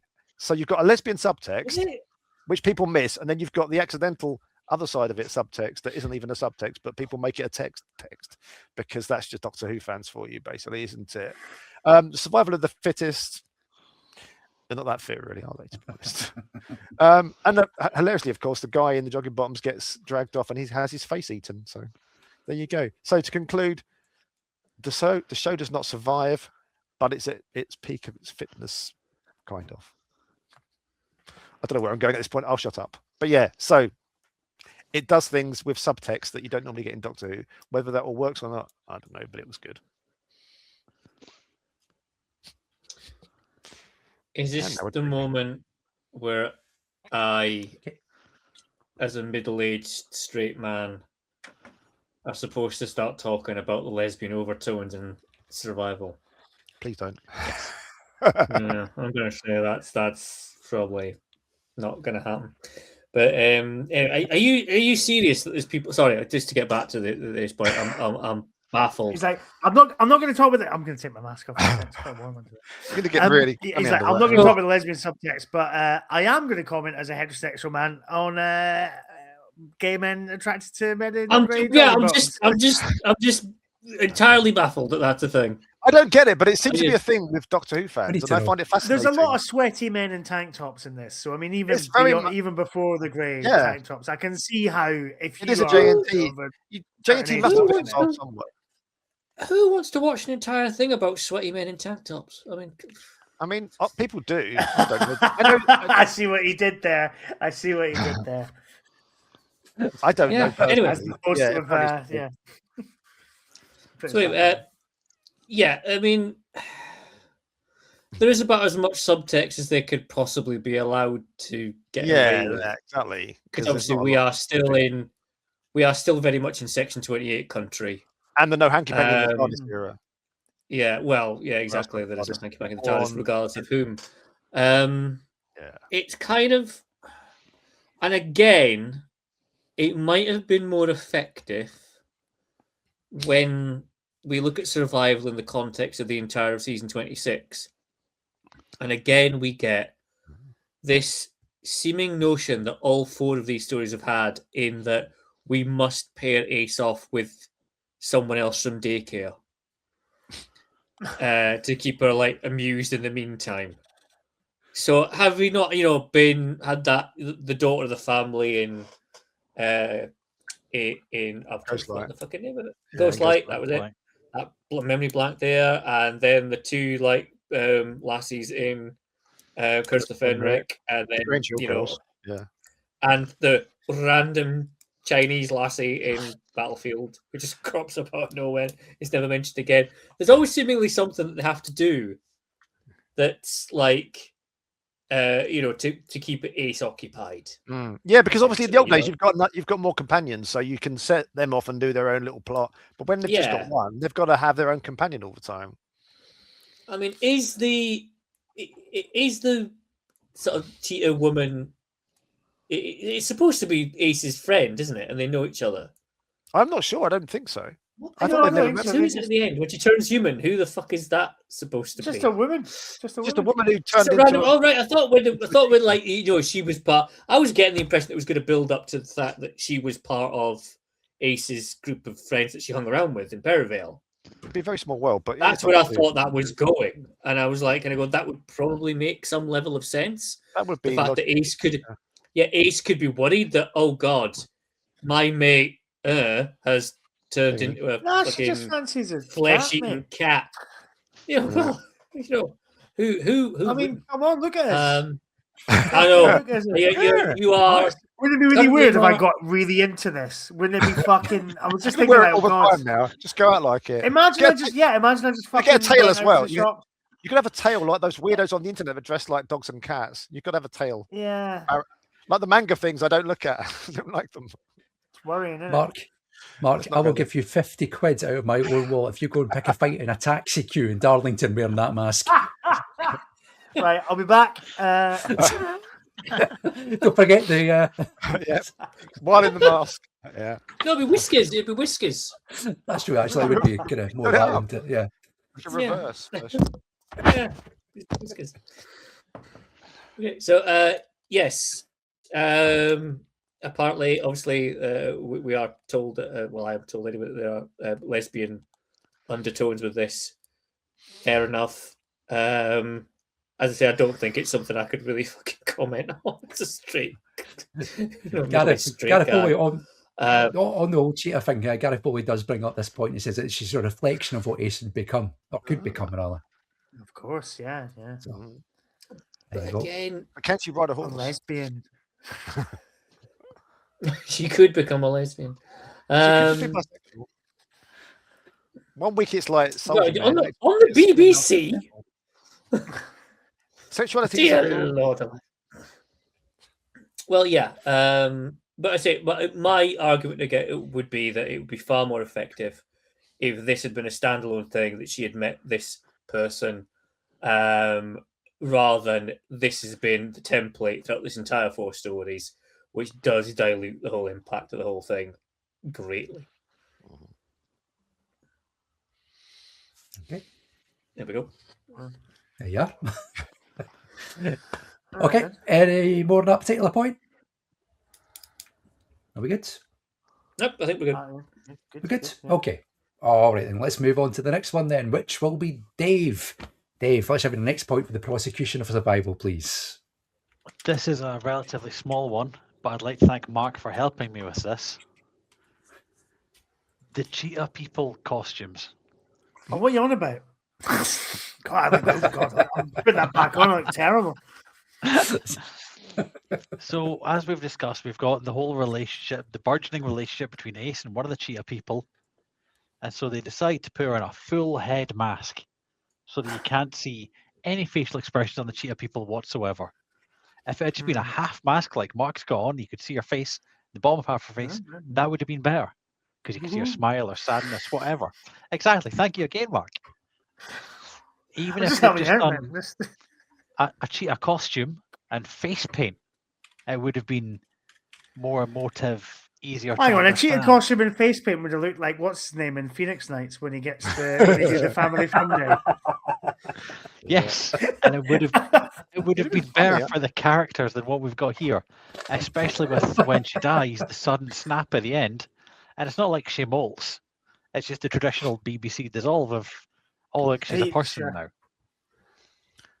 Whereas if it had just been some characters built on her face using makeup, then they could have faded that out, and oh look, you can see she's back to being human now. So I just think they kind of went too far with the character's costume, because it took away the most part of the human, which is the face, but left the rest humanoid. So yeah, a small point. It does look like that horrible scratchy material as well. You know.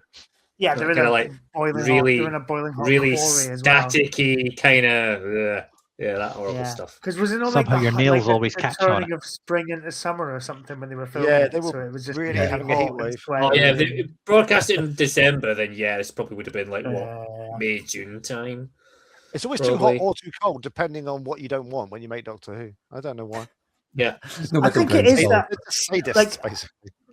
I get the point that it's like the sort of the full head doesn't quite work, and I think the sort of idea of the kind of humanoid animalistic hunters that had kind of cat-like tendencies.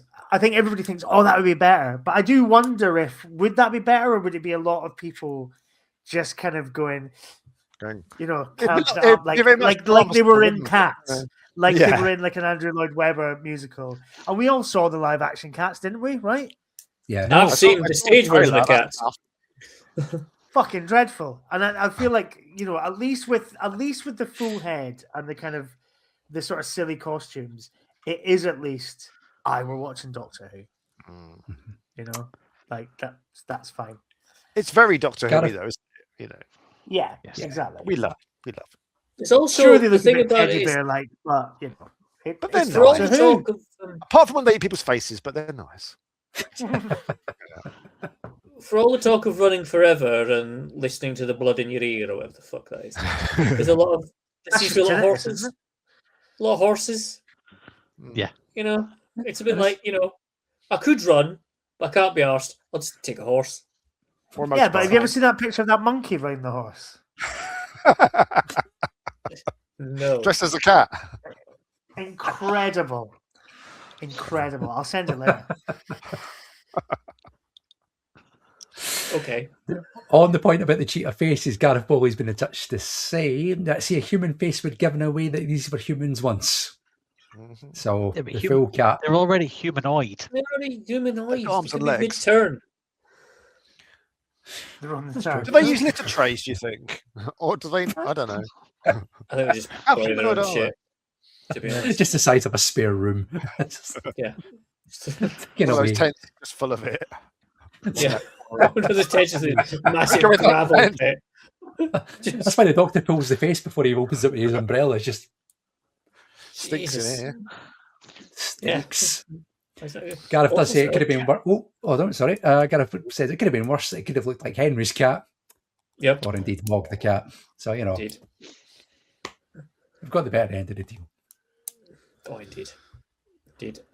I'm finding it really... I'm still taking Mark seriously in all of his points, even though he's got that mask on. It's a level of how much I respect him, the man's opinion, that I still am taking Mark deadly seriously. Even with that on. I know. I just thought I'd mention that. You know what I mean?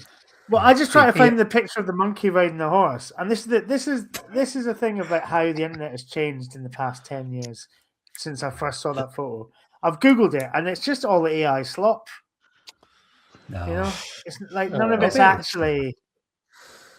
Oh, hang on. I mean, that's not the picture I was thinking of, but I think that no, is that a real monkey? That doesn't look like a real monkey. I'm not going to show that. That might And this be. is how the internet has ruined people. Just sitting looking at the photos going, is that a real monkey? I don't know. It might be. Yeah, it's what Baudrillard wonders about, really. Anyway. I'm trying to be the most intellectual I can be while also wearing this. Well, of course, Baudrillard's simulacrum. We're.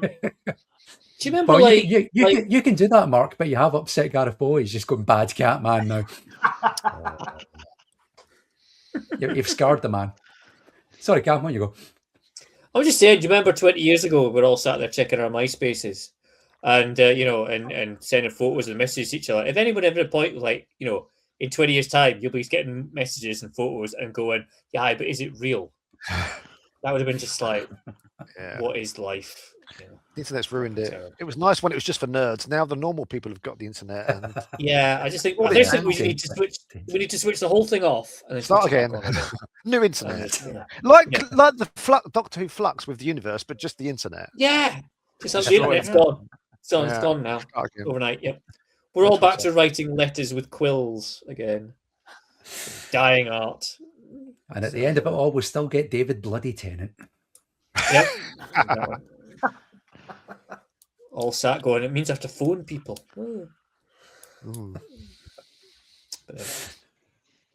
Right, shall we move on to the next point then? Yep. Yes, please. Let's do it. Okay, well, in that case, it's the man in the mask. It's Mark Donaldson. Let's have your next point for the defence of survival, please, Mark.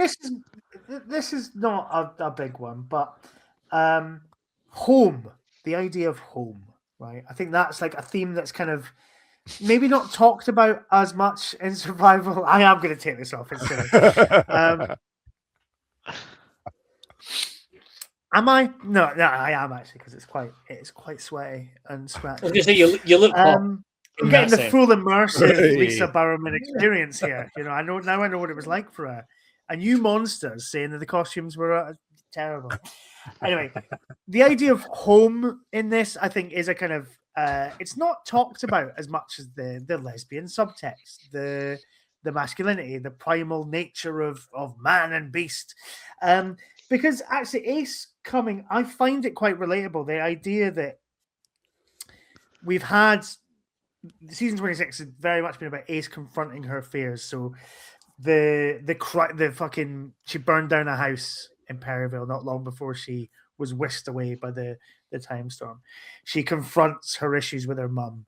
She confronts why she was kind of taken out of Perryville in the first place. And now that she's kind of put aside all of that stuff, she can come home. But then also after all these travels in the TARDIS and time and space and seeing, what the wonders of the universe, it's all just a bit dull. And I really relate to that as somebody who I constantly feel, well, not constantly, but like there will be times. Hogmanay is a big one where I feel really homesick for Edinburgh, and then I go back to Edinburgh, and it's like, yeah, this is fine. This is okay. This is all right. Like it's fine, but actually, I quite like to go home again. And that kind of idea of like kind of going back to a place that meant so much to you at a certain point in your life, but everybody's moved on. Everybody's like living somewhere else, or they've got families, or they've died or gone to Birmingham. That kind of thing. I find that really like it's an adult theme in Doctor Who that isn't sort of crashingly, grotesquely obvious and ultimately quite puerile like you get elsewhere in the 80s. It's actually quite a considered theme. And if we a lot of time we talk about 80s Doctor Who as it's grown up with the kids that kind of came to it with Tom Baker and John Pertwee. If we take that for the whole of the 80s from Davison to McCoy, a lot of those kids are now probably graduated university and are now adults and are now kind of figuring themselves out. So there is something really relatable there. And I think that's actually quite an interesting theme to throw into a show with big teddy bears with cheetah masks on. That isn't that the indefinable magic of Doctor Who? Big, weighty, emotional themes and big, silly monsters. I rest my case. Except I don't, because I know I have to do a summing up at the end. But yeah.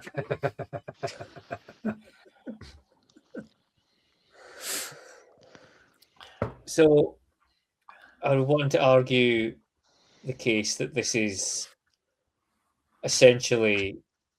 I mean, we'd have to ask then: is Ace by this story the most relatable companion we've had up until this point? I don't know. I find Ian Chesterton quite relatable. Ian Chesterton is quite relatable in the sense that he kind of just gets whisked along in this thing. He's like, this is mental. Like I love that kind of like he is an everyman character. I think definitely of the 80s though, I would say.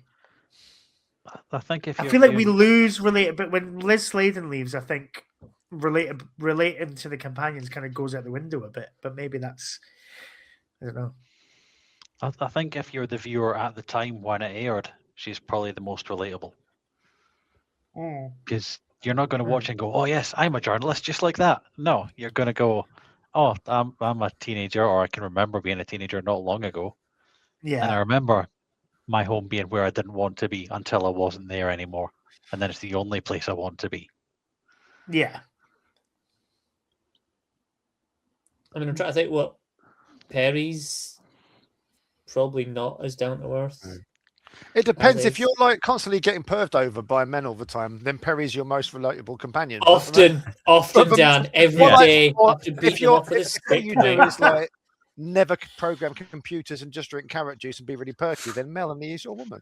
But yeah, I think of the 80s, Ace is the only real person in the 80s completely. I mean, Tegan a bit because she's a moany, miserable bitch, and she's like my audience identification character. But again, she's not that relatable because they don't do that much with her. But Ace, yeah, I think Ace is the most relatable that they think. The program thinks that she's the most relatable companion, if that makes sense. They think they've done well. And they have, ish. But again, is it not like, as we discussed at the start or near the start, is it not this kind of like forced kind of Ace is about as sanitized as the BBC could possibly go at the time? It's not really this kind of like working class. Sure, but the stories. But I think the story of Ace in this is quite universal. I don't think it really is about class. It's about actually. I mean, I often sat and worked on my explosives each night after school. Just, my uncle claims that he did, but he's a bullshit merchant, so I don't really believe him. He's oh yeah, we used to make bombs in chemistry. Did you? Did you?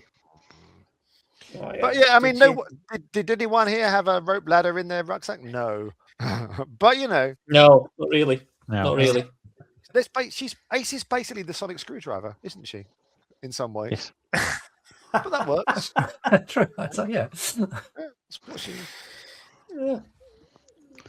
A walking sonic screwdriver. Home is always a big theme in Doctor Who because he never can go home, never does go home. So the Doctor and home have always been intertwined. So having the companion that he can take home is a nice thing for him, as much as it reminds him that he can never go home. Well, I think what's interesting is that I think also what's interesting is that obviously, I think this is the first time where the Doctor's actually taken the companion home, and it's not been like, oh, I got that wrong. We've turned up at your home, but 500 years before you were born, or like, oh, I can't quite get there because of the Dalek time corridor, or oh, I've dropped you in Aberdeen instead of Croydon. All that kind of stuff. This is actually just they just go, and they can go back if they want, or he can leave Ace if Ace wants to stay.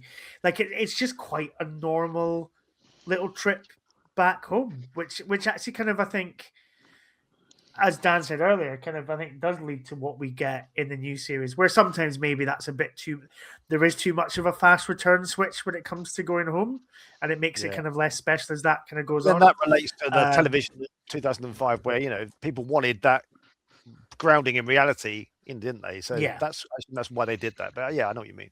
Yeah, but it was weird, just like, oh, we can go home and go somewhere and not fuck it up. Well done, because that doesn't normally happen. At some point, the Doctor got the hang of this. There'll be a big Finnish box set about that. Inevitably. No. Always. On the subject of home, Daniel Rawnsley says, it's interesting because that parallels the Doctor too, talking about Ace being returned to Perivale. His home is the ancient, venerable civilization of Galloway, but whenever we go back there, it's really boring. It's so boring, awful. True. Yep. It's more boring than Perivale because there's nobody shaking a charity tin. I mean, there's nobody shaking a charity tin. As far as we know. But is it not more the fact that Gallifrey has to be this boring society, because otherwise why would he run away from it? Yeah, exactly. And it's like, there's loads of Time Lords are basically this group of people essentially just stuck up their own arse on a cosmic level. Yeah, they've got kind of no buried under bureaucracy and just not really they've got all this power that they could use, but instead just use it to just kind of go, well, we can't really get involved in anything, can we? Yeah. And that's it. And that's essentially what the Doctor looked at and went, yeah, fuck that. And then just kind of Doctor Who works, yeah. That's and so but whereas Perivale has to be sort of this essentially absolutely nothing goes on, just this standard sort of suburban, few streets or something like that. It can't be as if. Well, I suppose there's a neighbourhood watching this that is buried in its own bureaucracy. In fact, it's one man who's mental. Could you argue that that's a parallel? She looks at one side, sees the cheetah woman she could become going hunting, or she looks at the other side and it's the Doctor, which is what she started out as, a rebel run away from home. So she's choosing the two different paths for herself. Careful, Dave. It's almost like you're defending this. I did say it's a good thing. Was the idea constantly, if we were going to go on for another series, was the idea that Ace could turn full cat at any moment? No, it was that she was going to be a Time Lord. She was going to go to the Academy or something. Yeah, in one of the many potential Ace future. Oh God, yeah. Yeah, there's so many. The Ace multiverse. Yeah. Yeah, it's all gone a bit of a mess, hasn't it? Okay. There you go. On the subject of relatable characters, which we were talking about at that point, Gareth Bowley's been in touch to say, wait, Chameleon wasn't relatable? Well, Chameleon was all. I mean, I'm often called upon to be. Well, I was going to say I'm often called on to be loads of different things, but I prefer to just sit in a chair. So actually, yeah, maybe. Yeah, Chameleon's got terrible joints. He can't stand up for long. He doesn't. Yeah, we can relate to that. Yeah, the guy's got arthritis. Yeah. Wow. Daniel Rawnsley did say he was the most tragic character in all of Doctor Who, reduced to the size of a toy. Yep. We don't have a Chameleon action figure, do we? No, we really need one. That would be. But it'd have to be a whole new sculpture. You know how expensive they are. Well, yes, sure. We couldn't use the arms and legs of anybody else. It's a shame we couldn't get like a box set of like the robots of Doctor Who, and it's just like Chameleon, another K9, and I don't know. A giant robot that's small. Yeah. Yeah. Quantum robots of death.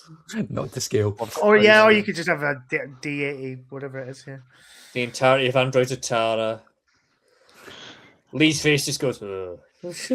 Yeah. Don't bring that name at my courtroom. Fucking Tara. Fucking Tara. Yep. Okay, before the prosecution angers the judge even more, let's go on to the next point. Let's only 1 point left. It's Cam. So what have you got for your prosecution case, Cam? I'm trying to actually just find anything we haven't actually touched on.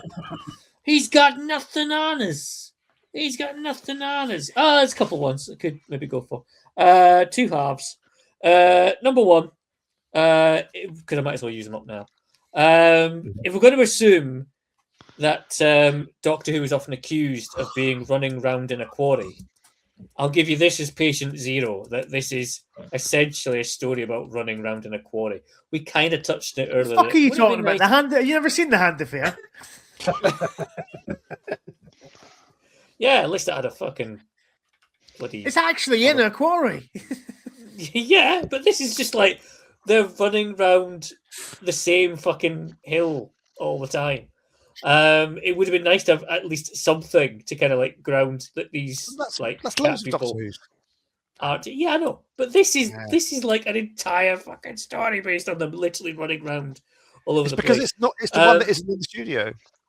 They have to run around a quarry and a park. That's what they can do. Yeah, but I'm saying, you know, they do. They almost get there with that little kind of village thing that the Masters camped out in at the You start. almost go to the pub, almost. And there would have been, you know, for all these, have something that says that, you know, this used to be some kind of civilization, but all these people are now slowly turning into cats. And, you know, there's one like brick wall that kind of like the Master, that, you know, that's what the Master kind of howls against. Jungle Planet. It's so brilliant. I never said Planet of Evil. So realistic. Stop being a wank. I never even said. Sorry to disrupt your flow here, but on that, it's quite fortunate Mark brings that up because the Future for Everyone has been back in touch. Let's be your evidence. And says, I don't know what the Planet of Evil jungle did to Mark, but I hope it apologises to him.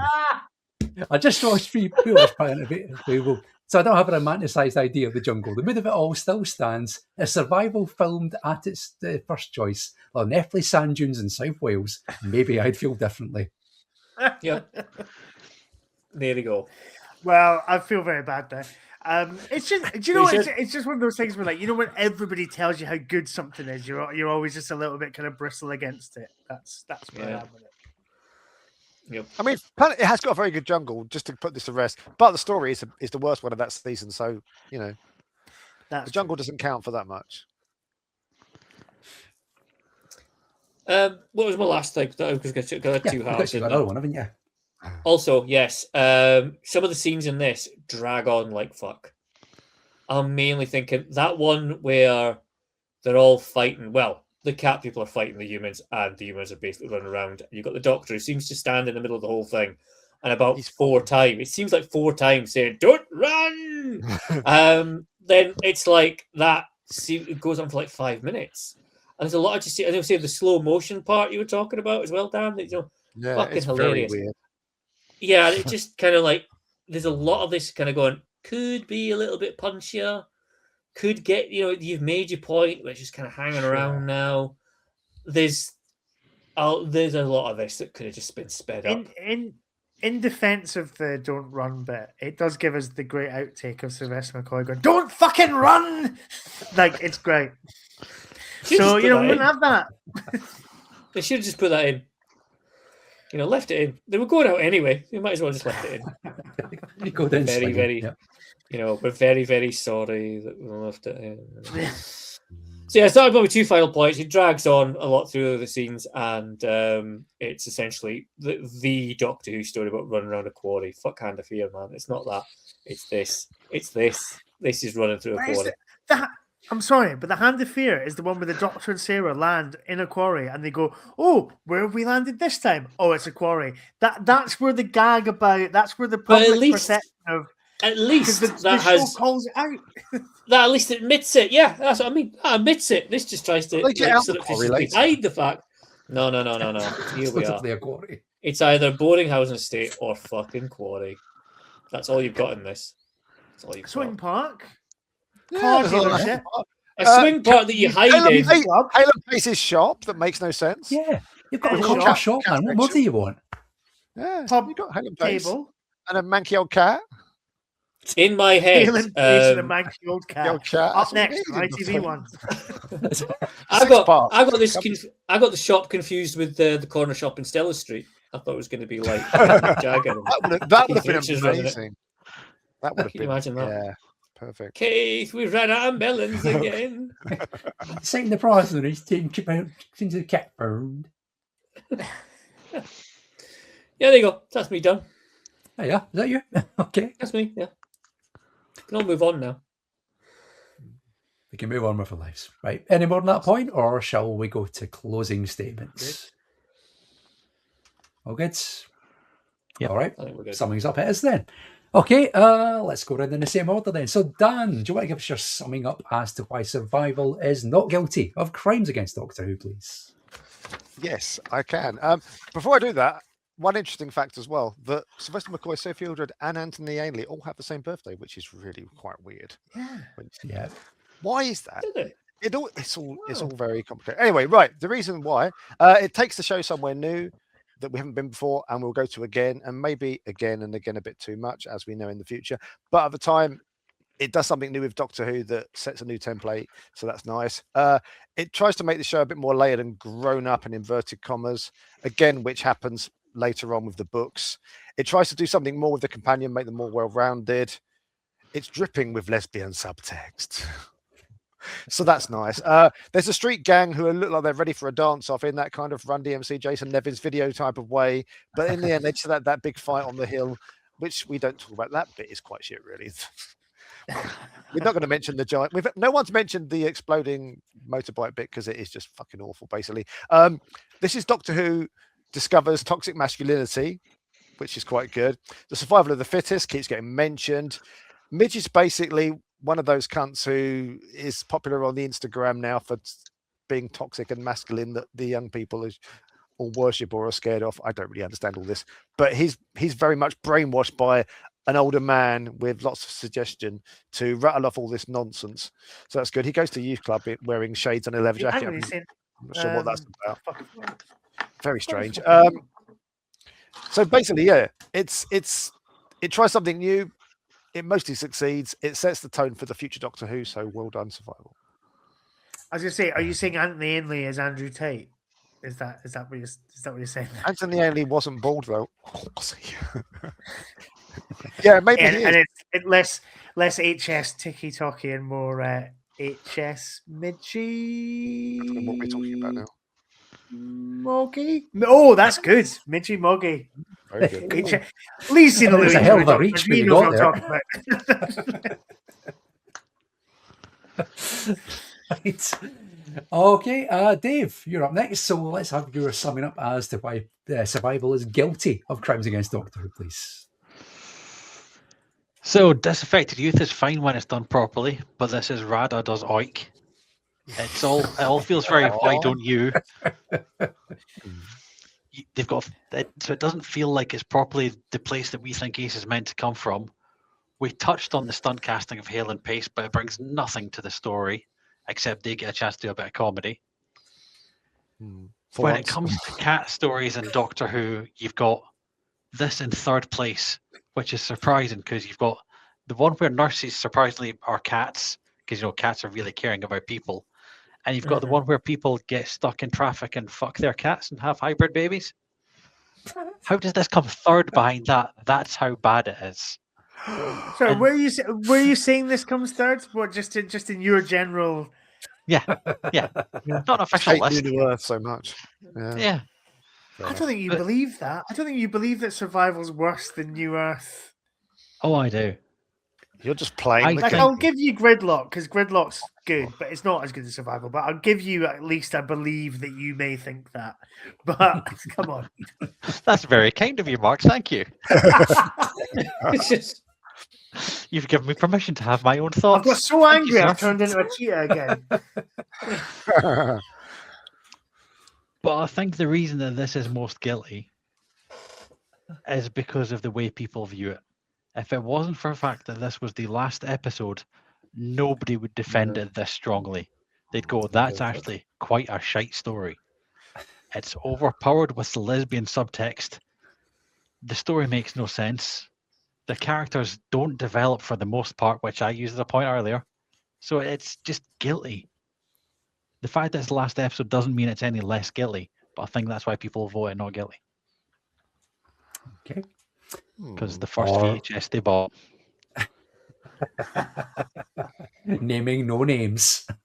Indeed. Apart from Mark Donaldson, who's going to give us a summing up as to why Survival is not guilty of crimes against Doctor Who.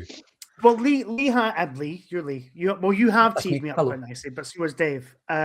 Because look, Survival airs almost 26 years to the first episode of Survival airs almost 26 years to the day that Doctor Who first broadcast, right? And obviously, it was never intended as the finale for classic Doctor Who. Those were just the circumstances that it inherited from an increasingly antipathetic BBC, right? But let's look at Survival as a proper finale to the show. Let's do a little thought experiment, right? So the show ends where it begins, right? In contemporary London, with ordinary people being whisked away to an alien world. It climaxes with a final battle between the Doctor and his arch nemesis, the Master, bringing their 28-year conflict to a satisfying end. That's not right. 18-year conflict to a satisfying end. You can tell I've not had that much drink because I realised that was a mistake. The Doctor refuses to be brought down to the Master's level and triumphs. Perfect. And let's come to the biggest element of Survival, adolescence. So in 1963, Doctor Who stumbles into the world, a bit cranky, but with a sense of wide-eyed wonder about the mysteries of the universe. In the 1980s, during its late teens, its difficult years, it becomes self-conscious and a bit too serious. But by the time of Survival, Doctor Who has reconciled the weird little sci-fi show of the 1960s with the adult themes of the 1980s to become this coherent whole. And that's embodied by the journey of Ace throughout season 26, confronting the anger of her teenage years and finally letting it go to avoid becoming the monster. It's a perfect finale to the season, and it's a perfect finale to classic Doctor Who. The defense rests. Emphatically. Which leaves the last remaining argument from the prosecution. That's Cam's summing up. On you go, Cam. It's a ropey whimper to end Doctor Who's original run that doesn't learn any of the lessons of the previous three stories. We've still got Ace being cared for by a friend of hers that appears out of nowhere, seemingly. There's nothing here but empty streets and quarries. It's stretched out beyond all recognition, and it wastes characters for no apparent reason. It's generally just a lifeless mess. In the literature with it. Okay, there you go then. That's 4 impassioned summings up. It is now entirely in your hands, viewers. So if you've not already done so, go to tinyurl.com/PBA Live 49 or scan that on screen QR code. That'll take you straight to the poll. We will run that for just a little touch more. Before we go for our break, while we count up the votes, etc. Just looking at some of the comments, actually. Just when you mentioned the chameleon figure, it's kind of sparked a whole kind of range of requests for a new sort of Doctor Who range of action figures. Gareth Bowley says he want the Taran Woodbeast figure. Yes. But with real fur. Yeah, of course. Yeah, of course. We'd buy that, yep. Of course, the cheetah person figure with real fur. Fur box set. Yeah, fur box set. Definitely. Furry Doctor Who. No. That's a BAM box set. Okay. Also, the Capaldi resculpt Buffon, but with real fur. I was like, there's got to be yeah. Okay, yeah. Daniel says the furries would go nuts. They would, absolutely. Yep. And on the subject of all the scrapping in the quarry, Daniel Rawnsley says we wouldn't see a cat fight again in Doctor Who until school reunion. So there you go. Right, that is it for the trials. So when this ticker disappears off the bottom of the screen, the poll will be closed. If you've not already done so, go and cast your votes using the information at the bottom there.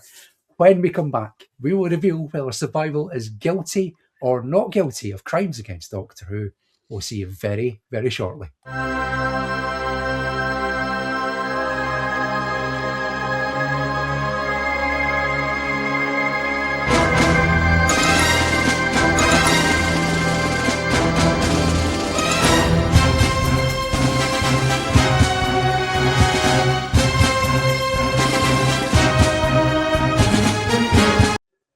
And we're back. That is it. The poll has closed. It is time to find out whether Survival is guilty or not guilty of crimes against Doctor Who.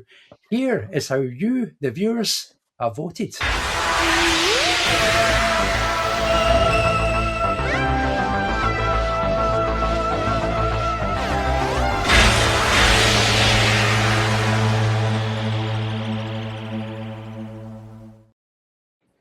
And the biggest sympathy vote in Polis Box history has been. I beg your pardon. I was gonna against say. Doctor Who. We've still won, 50 though. to 42. So there you go. A win for the prosecution. What the fuck is wrong with you people? I was asking myself the same last time round. They're all dog people, not cat people. Obviously. It's nice that we've got a result that nobody's happy with. Oh, yeah. Fair enough. So there you go. It's not a clean sweep for the viewers this series. It ends 3-1 in total, but the viewers have won the series. Cam's By voted 3 like to- 7 times. Mm. I'm I've putting voted that out here nothing. Nothing. I can hand on heart say we'll I've see. voted nothing. We'll Throughout this entire see. series, I haven't touched voting. Cameron Phillips, Philip Cameron, Phil Cam. Cameron Phillips I'm 4 telling to you. give him his full name. Yeah. Philip Yeah. 4. Use my middle So there names we- as well. Hulk Hogan. Please. It's guilty, brother. Dearie me. So there we go, 3-1 in total, but that means that the viewers take the series, and it's a win for the viewers for the first time ever Yeah. on the Polis Box Live. Congratulations, everyone watching. Yes. So that Well leaves a done, big you question. all. He says sincerely. Yes. So that leaves a big question. I mean, normally in this situation, the series winner would pick where we go next for the next series of the Polis Box Live, but how are we going to sort this out? I mean, it's not one person to make the decision.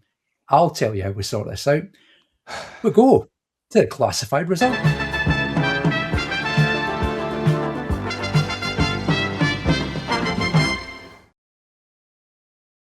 So, given the viewers' result, a massive win in the last episode of the Polis Box Live to seal their series victory and to confirm that they are series champions, we put a poll up on Blue Sky a couple of weeks ago to decide where we go next. So the choice would come down to you, the viewers.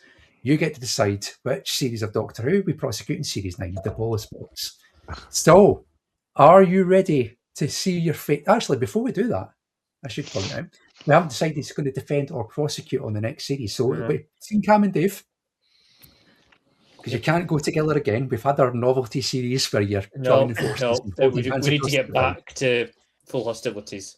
Yes, Yep. we do. So, do you want to decide between yourselves who's doing what, or should we leave it to chance and flip a coin, or what should we do? I'm okay. I'll leave it to chance. Yeah, leave the chance. Leave it to chance. I'm really glad you said that because I don't have a coin to hand. So, what we'll do, I'll use the target novelisation of the Day of the Doctor. I'll flip that. So that's the only thing I've got to Okay. hand. Whichever way it lands That on the makes floor, sense. it'll be heads or tails. We'll decide Okay. who prosecutes the next piece. Yeah. All Happy right. with that? Okay. Which one's Yeah. heads and which one's tails? So Oh, I heads, was going to let him throw it before we guessed. Yeah, we know which is heads and tails on the book, front and back, but who is heads Yeah. and who is tails? Who's heads and who's Well, tails? so we say heads prosecutes. But Right, who? but who's heads? Who? Yeah, so I'm getting to that here. So heads prosecute. Let's say Dave prosecutes the series. Right. Yep. So Dave Okay. prosecutes on heads and I'll prosecute on tails. Right. Tails, Okay, fine. Cameron prosecutes the series. Cool. Okay, right. So let's do it. That was I'm gonna far keep it more on camera. complicated than It's all good anyone forward. made out. It was, but I'm winging it here because I'm not writing a script. So let's find out who's going to be prosecuting the next series of the Polis Box Live. Let's flip the Doctor off. And just to prove that I'm not cheating with the result, I'm going to take the webcam off the top of my monitor. And I can reveal. There we go. That is a head. So that means that Wow. Dave is going to prosecute the next series of the Polis Box Live. So Okay. This is thrilling television. it is, isn't That's it? a Yes, nice it change is. of I know. face for me as well. Live admin. This, Mark Donaldson, is why we've got as many as 7 live viewers right now. That's quite a lot for you. 58% That's of quite which a lot. don't like survival, the cunts. I'm not coming back off it. No, I'm joking. The viewers can all just, I don't trust Yeah, them. we say that enough anyway ourselves, so Hate it's fine. Doctor Who fans anyway. So there we go. Dave is going to prosecute the next series of the Polis Box. So let's find out in reverse order, the top 3 choices for the next series of Polis Box Live. We ran a poll in Blue Sky, invited you, the viewers, to vote for the series you wanted to do next. So let's see what was in third place, first of all. So it was a 5-way tie. So we had series 1, 5, 19, 22 of the classic series. And somebody voted for series 15 just to annoy Cameron. All finished on 9%. So there's your third place finishers. All right. Okay. Quite a lot of classics there we could have done, but not to be at the moment. So as your third place finishers, let's find out what finished second in the poll, and there wasn't much in it at the top. Second place went to series 18 of classic Doctor Who. So we could have been doing Tom Baker's final series as the Doctor. Yeah, that would have been a good one to do. So that is what was just narrowly missed out on top spot. But are you ready, boys and girls, to find out what we're going to be doing in Series 9 of the Polis Box Live? I'll take that as a yes. Sorry. I thought it was going to come in. I wasn't trying to step on your moment here. Sorry. Come on. Okay, let's find out. Dramatic drum roll, please.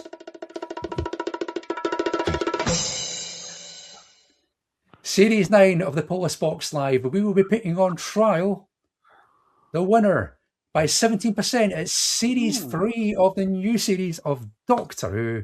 So that's David Tennant's second series, and much to the judges' delight, also contains Freema Agyeman. There we go. That is our winner. What was that? Sorry, what was that? What was that? What were you No, saying? it's not. It's not anything I have against Freema Agyeman. It's the fact that the judge wants to have. Oh God, isn't she brilliant? The judge wants to have something against Freema Agyeman. Freema? Freema. Yeah, I get names wrong. I get all the names wrong. Freema Agyeman. Yeah, Freema Agyeman. Midge Agyeman. Minge Agyeman. Minge Agyeman. Oh, you watched Sense8, have you? Okay. I have. I find some subtext in it. It's full of text. Oh, let alone subtext. There's no sub. So there we go. Series 3 of Doctor is going to be prosecuted next by Dave and defended by Cameron. Well, I'm glad you said that, Dan. It is quite a lot of episodes. So now isn't the time to reveal our new format. Oh yes, we're monkeying with the format. Oh yeah, on a horse. What has happened to the magic of the Polis Box? You've ruined it. We never had any to start off with, Mark. So, given the last time we done a new series on the Polis Box Live, it took us 6 months to plough our way through series 10 of Doctor Who. So, anticipating that we would be doing a new series this time round, we thought, how can we speed up the process?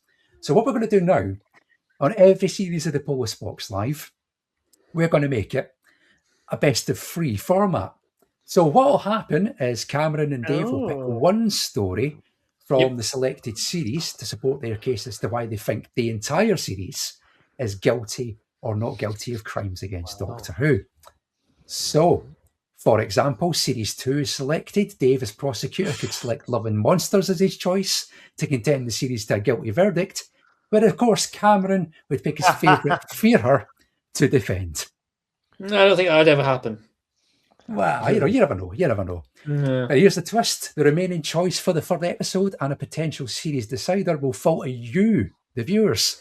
So after Cameron and Dave have made their selections, a poll will go up on Blue Sky containing the remaining stories from that series, and a winning story will be the basis for the final trial of the series. The power will be in your hands, boys and girls.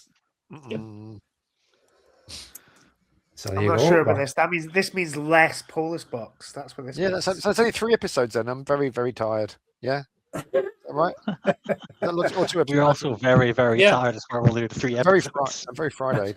Well, that's an easy way to deal with it. Yeah, it's too long otherwise. Yeah, that makes sense. But, if we'd stuck to the usual format, we'd worked out that by the time we get... Yeah, exactly.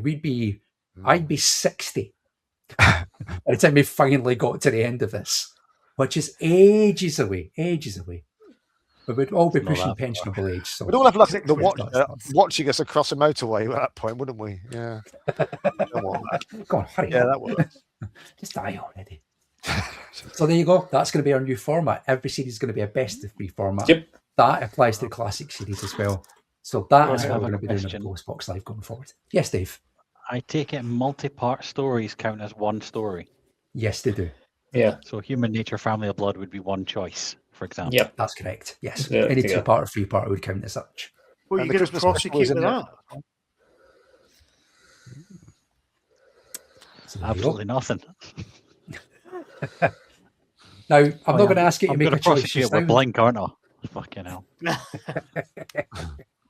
Well, that's the kind of thinking. It was like, obviously, the easy thing to do would be like for, Dave to pick a really dog story in that series and Cameron to pick what's considered the best.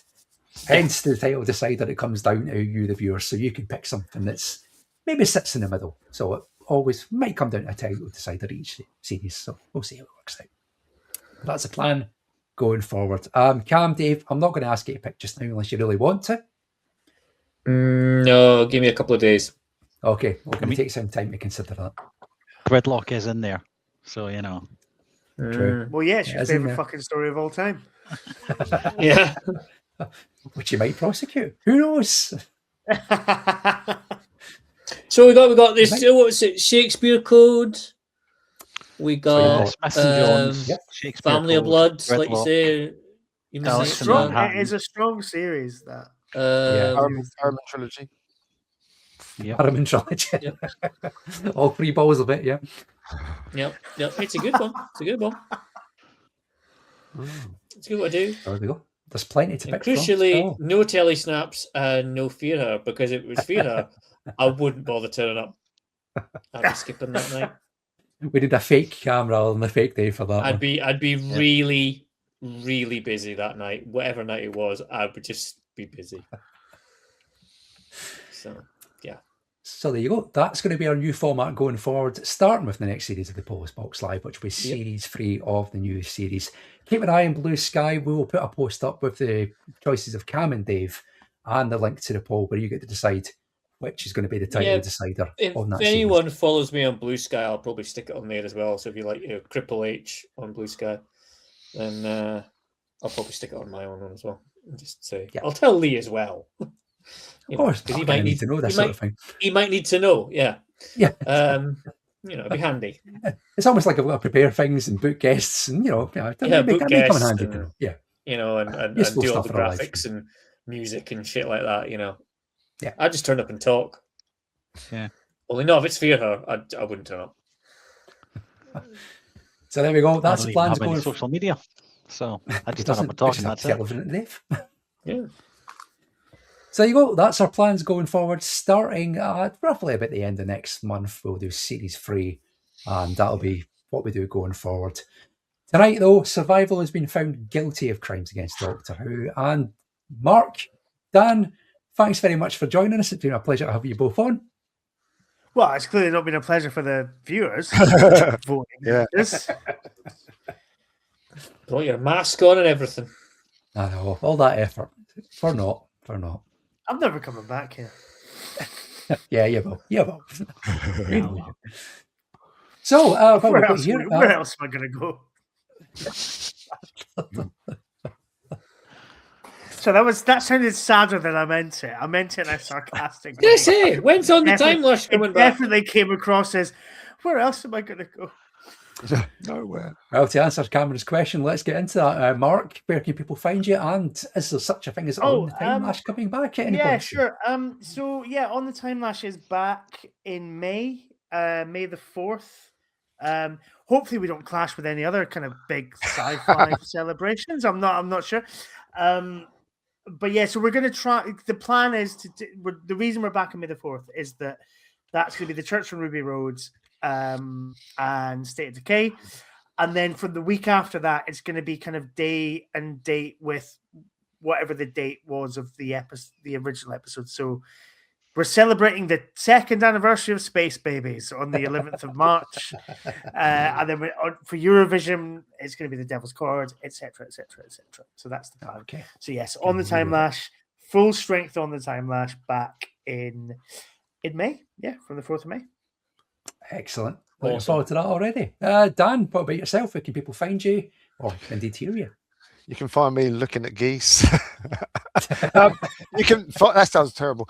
No, you can find me. I'm one of the hosts of the popular Track One podcast. It just kind of happened because I was always there. I'm like that guest character that ends up joining the regular cast in Series 3. That's basically me for that.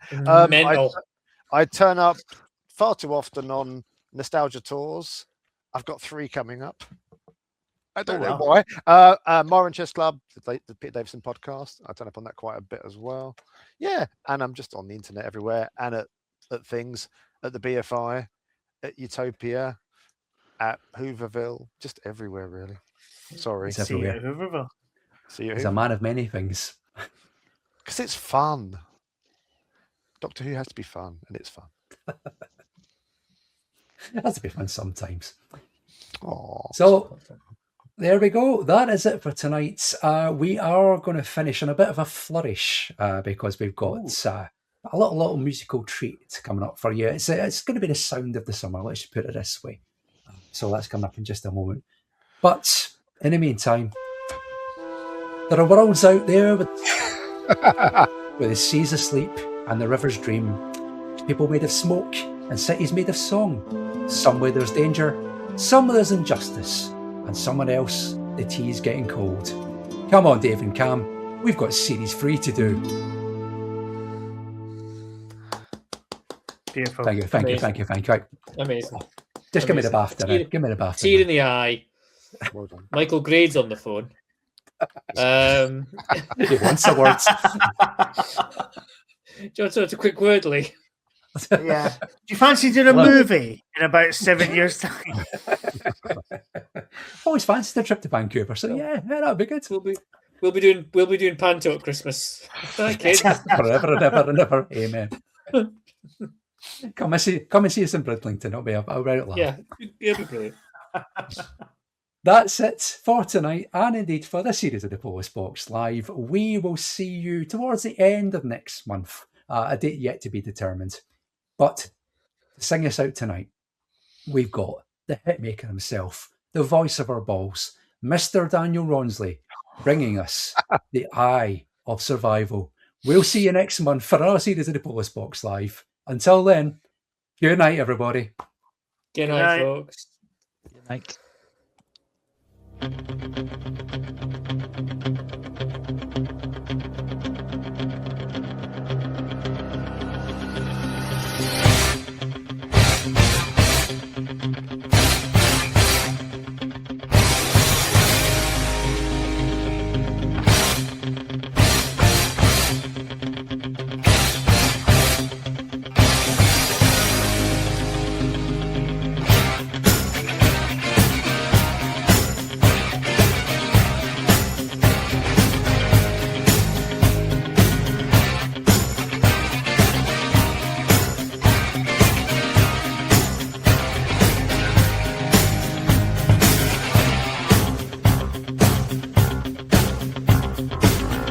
Rising up, back on my beat.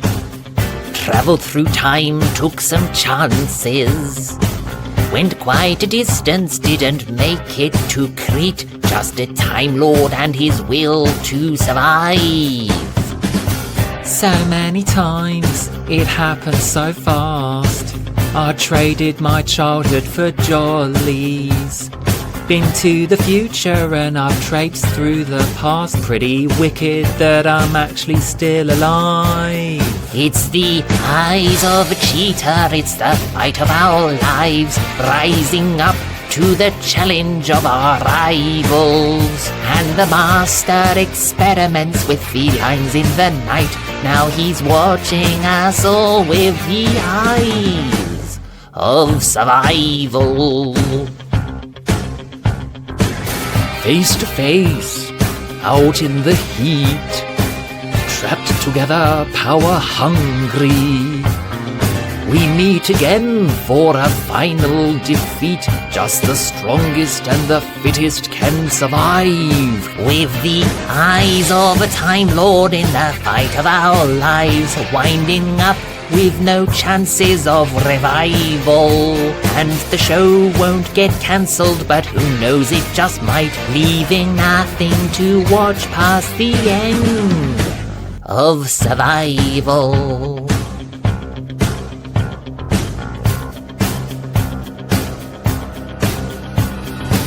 Rising up, Doc's back on top. Cup of tea, skipping record. Got my movie, now I'm not going to stop. Just a Time Lord and his will to survive.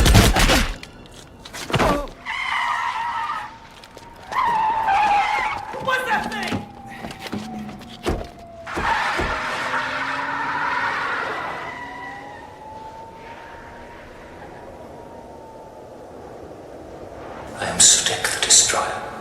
Where I tread, I leave nothing but dust and darkness. I find that good.